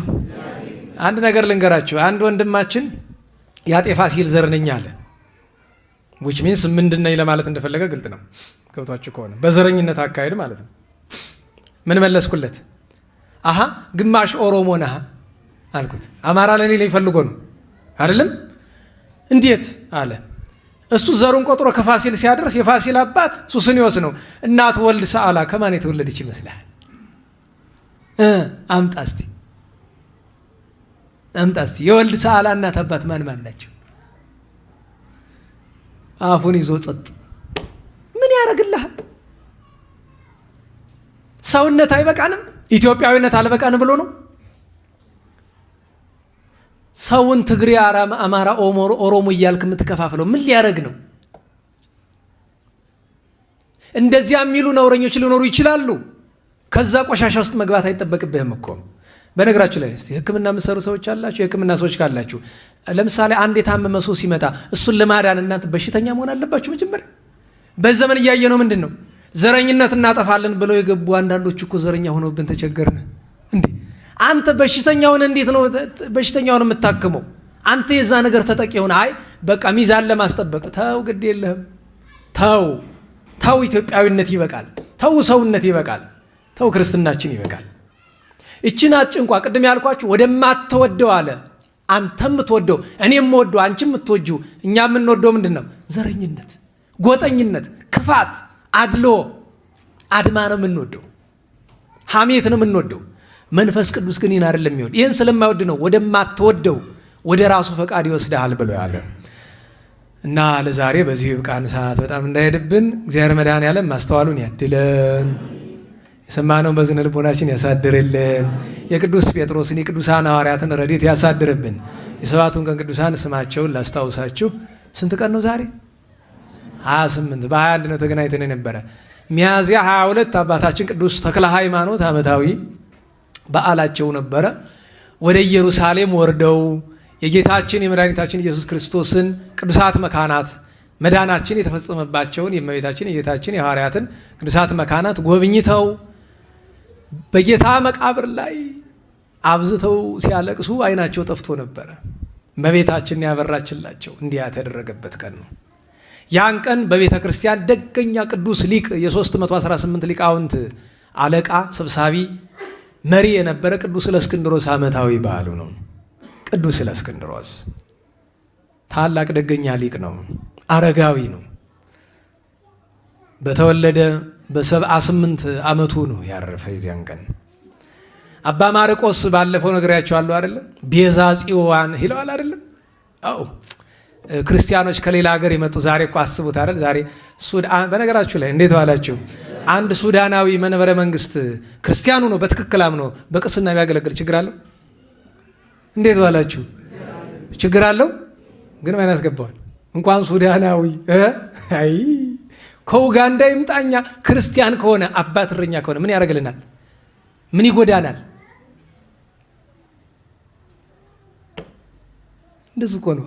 አስቡት። እኔ ኡጋንዳዊ ቢሆን ምን ይጎዳኛል? ወንድሜ ነው። ኡጋንዳዊም ቢሆን ደቡብ አፍሪካ ውስጥ ሰሞኑን ታያላችኋል። ኢትዮጵያዊ ይውጣልና የኛ ግፍ እኮ ነው። በነገራችሁ ላይ እዚህ እርስ በርሳችን በዘረኝነት ስንባላ ያ ሄዶ ደግሞ እዛ አይለቃቸውም። ግልጹ እንነጋገር። እዛው ደቡብ አፍሪካውንም የኛ ወንድሞች እርስ በርሳቸው ክፍልፋይ አላቸው። አማራ ነኝ የሚለው ለብቻው፣ ትግሬ ነኝ የሚለው ለብቻው፣ ኦሮሞ ነኝ። ውጭ ሀገር እኮ እንደዛ አታውቁም? የትግሬ ቤተክርስቲያን የሚባል አለ፣ የአማራ ቤተክርስቲያን፣ የኦሮሞ እንደዛ እኮ ነው። በአይናችን ያየነውን ነው የምንነግራችሁ አለ። ታዲያ እንዲየሆን እየተከፋፈል ኋላ እግዚአብሔር ምን የሚል ይጥልብሃል? የሞቱት ያሳዝናሉ፣ የተገፉት ያሳዝናሉ። ግን አንዳንዱን ሀቅ ባንዘነጋው ብዬ ነው። አንደኛው ሀቅ ይሄ ነው። እርስ በርስ የማይስማማ አንድ ኢትዮጵያዊነት የሌለው የሚያሳዝናችሁ ነገር ልንገራችሁ። እነዚህ እየዞሩ የሚደበድቡት የሚገሉት ይሄ ቡድኖች አሉ አይደለም? ከሀገራችን ውጡልን የሚሉት እነሱን የሚጠቁሟቸው አንዳንዶቹ ኢትዮጵያውያን እንደሆኑ ታውቃላችሁ። የገዛ ኢትዮጵያውያንን የሚያስገድሉት ይሄ ይመራል። አሁን እዛ ደቡብ አፍሪካ አለው አንዳንዱ ይሰማ እንዴት እንዲህ ትለናል? እባክህ ዘወር በል። እውነቴን ነው። በጣም ነው የሚያሳፍር፣ በጣም ነው የሚቀፍ። አንተ ኢትዮጵያዊነት ቢኖር ሰው ሀገር ላይ እኮ አሜሪካ፣ አውሮፓ እኮ ቁጭ ብሎ የሚለምን ኢትዮጵያ ያለ እኮ ቁጭ ብሎ መንገድ ላይ የሚለምን ኢትዮጵያ ያለ እኮ ለዛ የሚራራለት ሌላ ኢትዮጵያ አታገኙ። ፈረንጁ ሳንቲም ይጥልለት ይሆናል። እና አባ ማርቆስ ከሌላ ሀገር እሱ ግብፅ ነው ያለ ከሮም ክርስቲያኖች ለባርነት ተሽጦ መጡና ማዳኛ መንገዱ ገበያ ላይ ነው ያያቸው። ስለዚህ ምን አደረገ? አገሪቱን በሙሉ ዙሮ ለምኖ ገዛቸው። ከዚያ ነፃ ወጣቸው። አያባት እና አባ ሚካኤል ሲሾሙት አልቅሶ የሞተ እነ ቅዱስ ይስሐቅ ዘሀገረ ሆሪን ታምራት አድራጊው የተሰጠችውን እናቱ የእንጀራ እናቱ ስለምጠላው ትንሽ ዳቦ ትሰጠዋለች። ያችንም ለነዳያን ሰጥቶ የጾሙን ይውላል። አባቱ ሰምቶ ቢመጣበት ደንግጦ ምን አደረገ? 3 ጭቃ በቂጣ በዳቦ ምልክት እንደዚህ እንደንጎቻ አድርጎ ጠፍጥፎ ባርኮ አሰረው። አንተ ዳቦ ይታላል ይውላል። ክፍት ቢያደርገው ትኩስ ዳቦ ጭቃ የነበረው ማለት ነው። ገና በልጅነቱ የሁሉንም በረከት ያሳድርብን። በ23 ሊቀ ሰማዕታት ቅዱስ ጊዮርጊስ ነበረ፣ ተገናኝተን ተነጋግረናል። ቅዱስ ሮቆ ነበረ። በ24 ሰማዕቱ ቅዱስ ጻና ስለ ክርስቶስ ፍቅር ከኤስድሮስ ጋር የተገደለው ታላቁ ቅዱስ አባት አባ ስንቱዩ። በሃይማኖተ አበው የምታውቁት ስንቱዩ ማለት ሲኖዳ ማለት ተመሳሳይ ስሞች ናቸው የምታውቀው። ስንቱዩ ከደጋግ ሊቃውንት መካከል እንግዲህ ሃይማኖተ አበው የያዘ እስከ አባ ክርስቶዶሉ ያሉትን አይደለም። ምን አላችሁ? ክርስቶዶሉ የሚለው በእኛ ቋንቋ ምን ተብሎ ይተረጎማል? እስቲ ጎበዝ። ክርስቶዶሉ በእኛ ምንድን ነው? አንዳንድ መምህራን ምላሉ ክርስቶስ ደወሉ ሲል ነው። እውነት ነው። አይ እሱ እንደ አማርኛ ማቅናት ይመስላል። ክርስቶዶሉ ምንድን ነው? እሺ እኔ ፍንጭ ልስጣችሁ። ክርስቶዶሉ ማለት አብደል መሲህ ማለት ነው። አብደል መሲህ ምንድን ነው? ገብረ ክርስቶስ ማለት ነው። አባ ገብረ ክርስቶስ የሚባል 66ኛው ሊቀ ጳጳሳት አለ። እስከሱ ድረስ ነው ሃይማኖተ አበው የተሰበሰበ እንድታውቁት። እና አባ ስንቱዩ ነበረ። ቅድስት ደብረ ሲናን አታውቋትም? ደብረ ሲና እግዚአብሔርና ሙሴ የተነጋገሩባት ጽላተ ኪዳን የተሰጠባት ለመጀመሪያው ጊዜ ቤተክርስቲያን ተሰርቶ የተቀደሰች የዛን ቀን ነው። አሁን የቅድስት ካትሪና የታላቋ ሰማዕት ገዳም ነው ደብረ ሲና። አባይ ድራ የዛን ቀን ነው። በ25 እናታችን ቅድስት ሳራ ልጆቿን ለማስጠመቅ ቤተክርስቲያን አታ ከሶሪያ አንጾኪያ ግብፅ የወረደችው ከልጆቿ ጋር አቃጥለው የገደሏት ያን ቀን አንበሳ ሰብሮ የገደለው ታላቁ ባህታዊ አባ በብኑዳ የአባ መቃርስ የመጀመሪያው ደቀ መዝሙር የገዳመ አስቄጥስ ሁለተኛው አበምኔት ደገኛ ቅዱስ በብኑዳ፣ ሌላኛው ኢትዮጵያዊ ቅዱስ የገዳመ ልሆኛ አበምኔት የነበሩት አቡነ ገብረ ማርያም ህብስት ሰማያዊ ይወርድላቸው የነበሩ። ቅድም መንፈስ ቅዱስ የማይወደው አንድ ነገር ማዳላት ነው ብለናል አይደል? አቡነ ገብረ ማርያም 30 ዓመት ሙሉ ህብስት ተከልክሎባቸዋል ከሰማይ። ለምን እንደሆነ ታውቃላችሁ?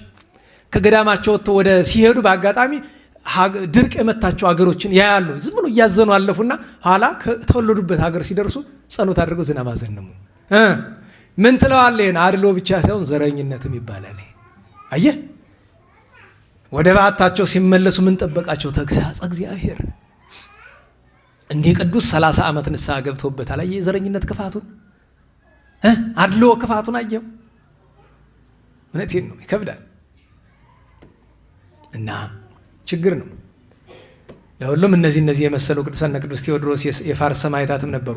በ26 የገዛ እህቱን ከመነ ቤተሰቦቿ የገደላቸው ቅዱስ ሱስንዮስ በነገራቸው ላይ ጠንቋይ ሆኖ ጥንቆላቸው ከመጠን ከማለፉ የተነሳ እህቱ፣ ባሏ፣ የሱ ቤተሰቦች በአጠቃላይ ጥንቆላው ከመክፋቱ የተነሳ እየዞሩ የህፃናትን እየወሰዱ ደማቸውን ከመጠጣት ደረሱ። ወስዶ ገደላቸው። ጠቅላላ ለካህኑ ነገረው፣ ሄዶ ለነፍስ አባቱ ነገረው። ንስሐ እንኳ አልሰጠውም። ለምን? ፍትሐ እግዚአብሔርን ያደረገ የሰራዊት አለቃ ነው። በብዙ ተሰቃይቶ በዘመነ ዲዮቅልጥያኖስ ከተሰዉ ታላላቅ ቅዱሳን ሰማዕታት ቅዱስ ሱስንዮስ ወልደ ሱሲ ጴጥሮስ ነው። የዚያን ቀን ሁለተኛው ከባቢሎን ከኢራቅ ወይም ከነነዌ ከተገኙ ቅዱሳን ሰማዕታት አንዱ ቅዱስ ዮሐንስ ነው። ሊቃውንት በትርጓሜ አለ አይደለም፣ በራእዩ የእግዚአብሔር መልአክ አንድ ነገር የገለጠለት ሊቀ አጋንንት 4 አጋንንትን ለተልእኮ ልኳቸው አንዱ ከ11 ቀን በኋላ አንዱ ከ22 የሚለው ታሪክ እሱን ራእይ ያየው ነው ቅዱስ ዮሐንስ ማለት። አባቱ ጣዖት እየጠረበ ሂድ ሽጥ ይለዋል። መንገድ ላይ እግዚአብሔር መልአክ ተገናኝቶ አንተ እኮ ሰይጣን ወዲያ ጣለው ብሎ ክርስትናን አስተምሮታል። ተመልሶ መጥቶ አባቱን ተከራክሮት ከቆመበት ቦታ በመጥረቢያ ነው አንገቱን የቆረጠው የገዛ አባቱ እና ለአንድ ሰዓት ያክል አንገቱ ወድቆ አካሉ ቆሞ ቀረ። ለምን ቢባል እናቱ ክርስቲያን ናት፣ ግን ፈርታ ስላላስጠመቀችው በደሙ እስኪጠመቅ ድረስ ማለት ነው። እሷም ለበረከት ከልጇ ደም ግንባሯን ተቀብታለች። ኋላ አባትየው አብዶ እንደገና ቅዱስ ዮሐንስ መጥቶ እንዴት ያዳነበት መንገድ ይገርመኛል። ጎኑን በጦር ሲወጋው ዳነ ይላል።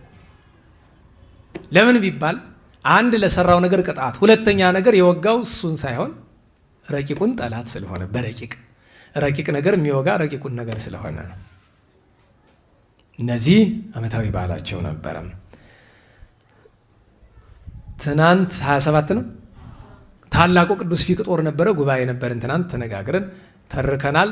እናታችን ቅድስት ዓመተ እግዚእ አቡነ ሐራ ድንግል አገልጋይ የነበረች የገዳመ ወንያት እናት እዚያ አርፋ የተቀበረች እናታችን ቅድስት እስጢፋና ስለ ክርስቶስ ፍቅር ለሁለት ሰንጥቀው የገደሏት እናታችን ቅድስት ማርታ የቅዱስ ፊቅጦር እናት ናት።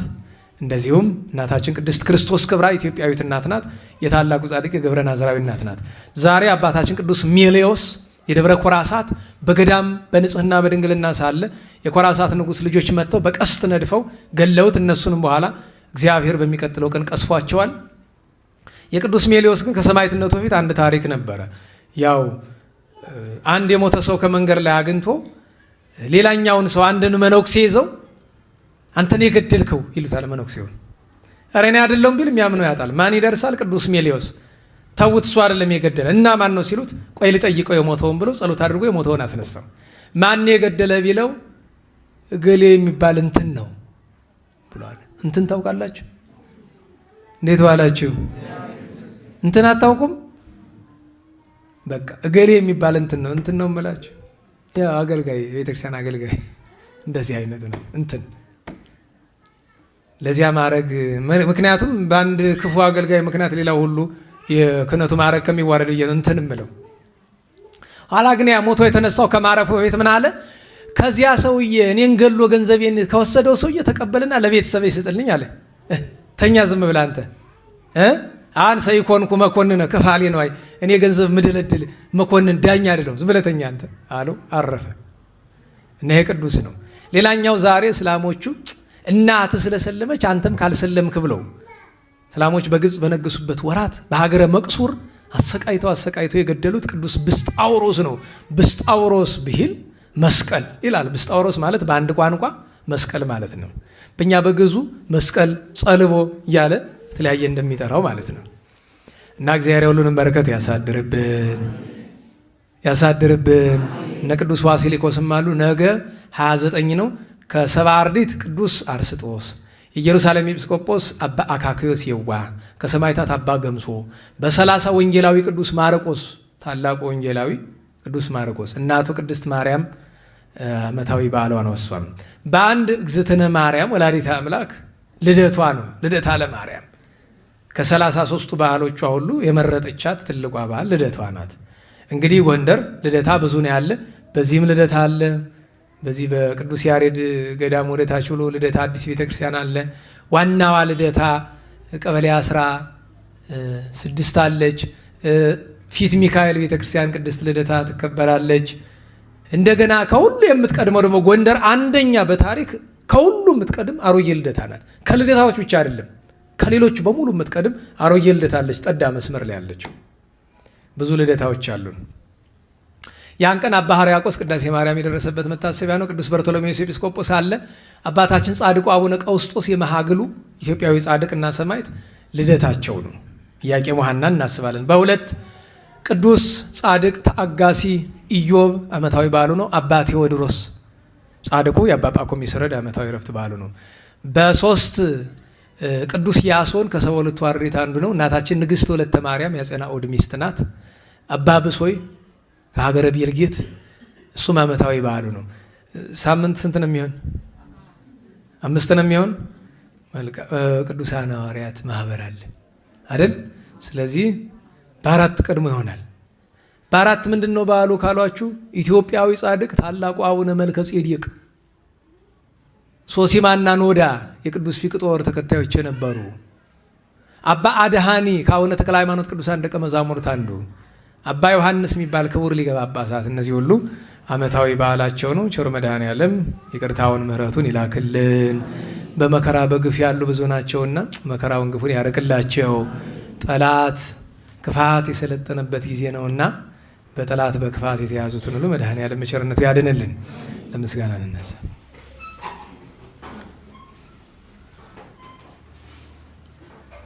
ስብሐት ለአብ ስብሐት ለወልድ ስብሐት ለመንፈስ ቅዱስ ስብሐት ለአብ ስብሐት ለወልድ ስብሐት ለመንፈስ ቅዱስ ስብሐት ለአብ ስብሐት ለወልድ ስብሐት ለመንፈስ ቅዱስ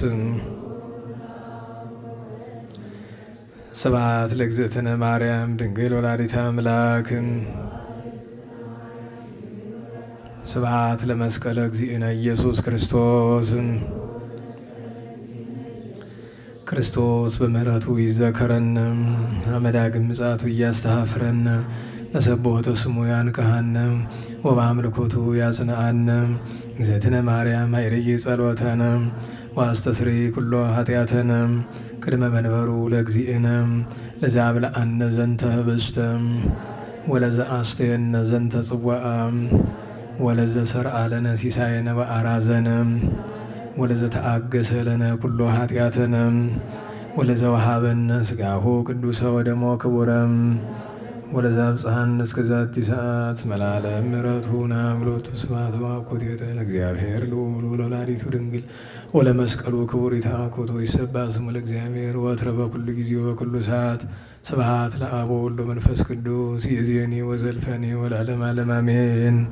አውሎግሶን አውሎግሶን አውሎግሶን በእንተ አብ ወወልድ ወመንፈስ ቅዱስ አቀበት ለወጡ ቁልቁለት ለወረዱ ርጥብለት የሰባቸው ደረቅ ለነደደባቸው ለረዱ ለተራዱ ለዘከሩ ላዘከሩ ስመ እግዚአብሔር ስመ ማርያም ድንግል ስመ ቅዱሳን ለጠሩ እግዚአብሔር ስመ ቅዱሳን ይሰብልን።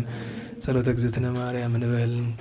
ሰላም ለኪ እንዘንሰግድ ንብለኪ ማርያም ምንን አስተበቋኪ ማርያናዊት ማይጸነምኪ በእንታና ምኪ ወያቄ ማቦኪ ማይበረን የውም ድንግል ባረኪ ጸሎተ እግዝእትነ ማርያም ድንግል ወላዲተ አምላክ ታቤው ነው ሲል እግዚአብሔር ተታሰይ መንፈስ በአምላክ መድኃኔ ስመረ የማም አላመቱ ናሆም ይዝየስ ያስተበጽሁኒ ኩሉ ትውልድስ መገብረ ሊታ ይለብያቶ ቅዱስ ስሙ ወሳይሎኒ ለትውልደ ትውልድ ለለ ይፈርህ ወገብረ ኃይለ በመንዝራይቱ ወዘረውም ለለ ያብሁ ሊና ልቦም ወነሰቶም ላይ የላን መናበርት ይሆሙ አይቤወም ለተውታን ዋዝገቦም በረከቱ ለሮባን ወፈነው ምራቆሙ ለቡላኑ ተወክፎ ለእስራኤል ቁሌሁ ወተዘከረ ሳይሎ ዘይቢሎም ለአበዊነ ለአብርሃም ወለዘሩ እስከ ለዓለም ባርክነ ቅድስና ንጽህነ እግዝእትነ ፍትነ ማይሰሪው ለሰይጣን እሙ ለመድህን ወለተ ብርሃን ኦ መዝገበ በረከት መዝገበ ቅዱሳት መዝገበ ንስ መዝገበ ራሄ መዝገበ የዋሃት ባረክነ በእድየኪ በከመ ባረኪ ወለኤፍሬም ፍቁርኪ በበረከተ ወልድኪ ወአቦ መንፈስ ቅዱስ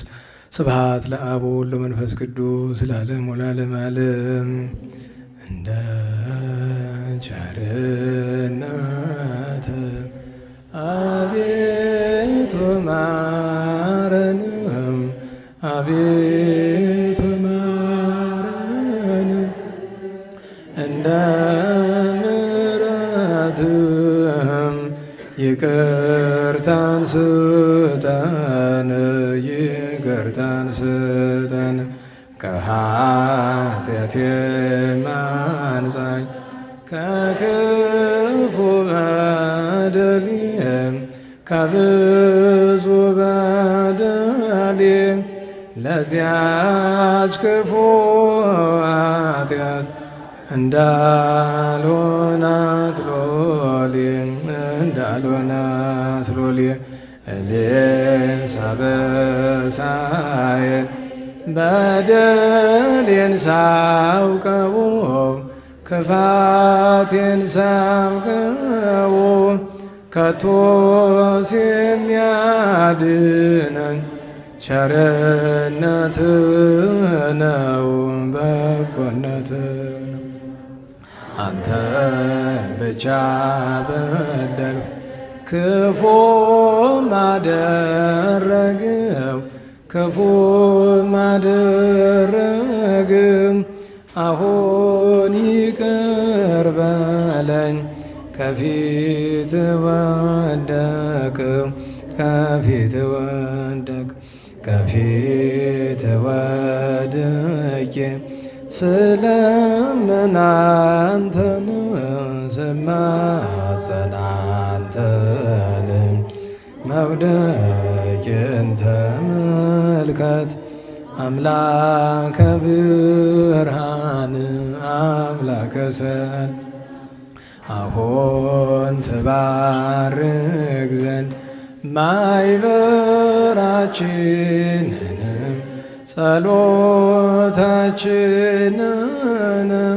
ጌታ ሆይ ላክልን መንፈስ ቅዱስን ድንግል ማርያም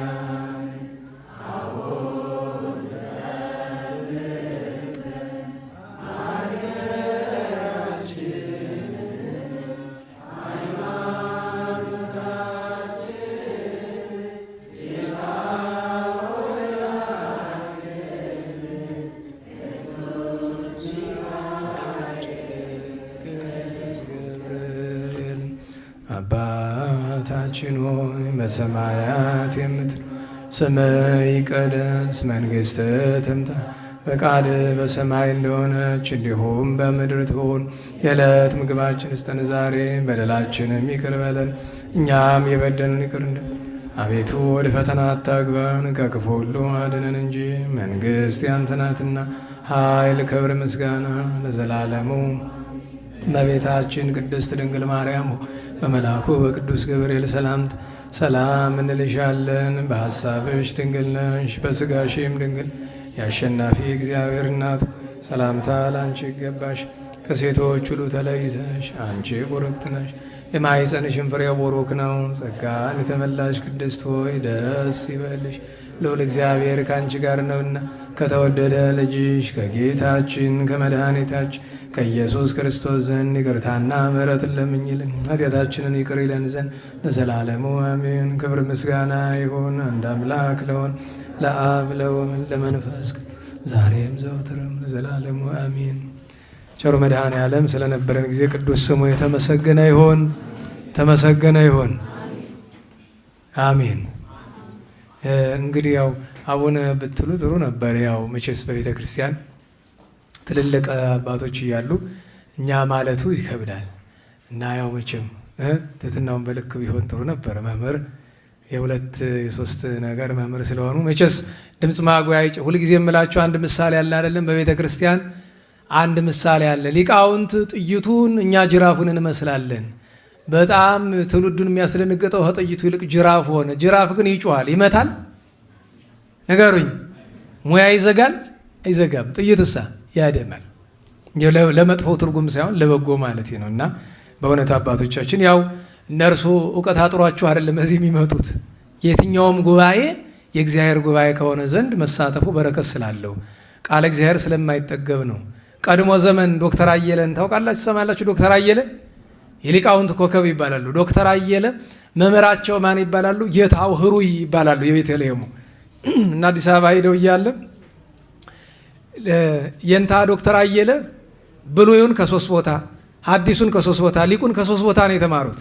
አልጠግበው እያሉ እየከለሱት ማለት ነው። እንደገና እና አንተ እኮ መምህር ማለት ነህ የመማር መለይ ብሎ እሬንታ እንደሱ አይብሎ ልማርበት እባክዎ ይሏቸዋል።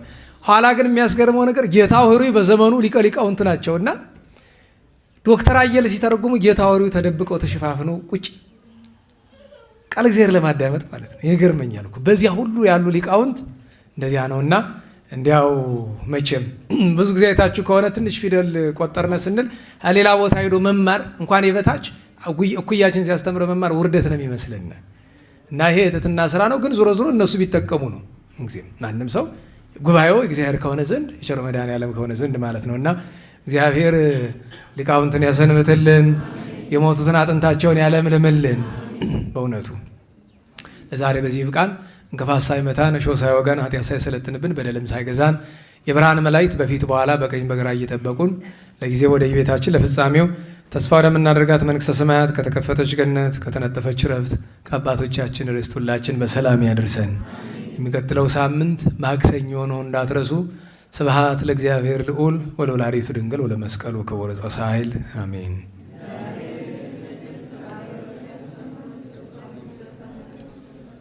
አሜን።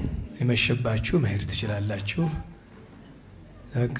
ጸጋነሳይነ ወሕይወተ ረከብነ ጸጋነሳይነ ወሕይወተ ረከብነ በኃይለ መስቀሉ ለኢየሱስ ክርስቶስ በኃይለ መስቀሉ በኃይለ መስቀሉ ለኢየሱስ ክርስቶስ በኃይለ መስቀሉ ኪያከ እግዚኦ ነአኩት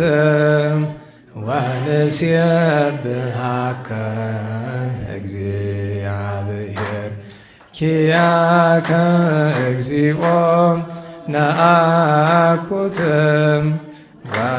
ወንሴብሐከ እግዚአብሔር ጸጋን ተቀበል ሕይወትንም አገኘንም ጸጋን ተቀበል ሕይወትንም አገኘንም በመስቀሉ ኃይልም ለኢየሱስ ክርስቶስ በመስቀሉ ኃይልም በመስቀሉ ኃይልም ለኢየሱስ ክርስቶስ በመስቀሉ አቤቱ አንተን አቤቱ አንተን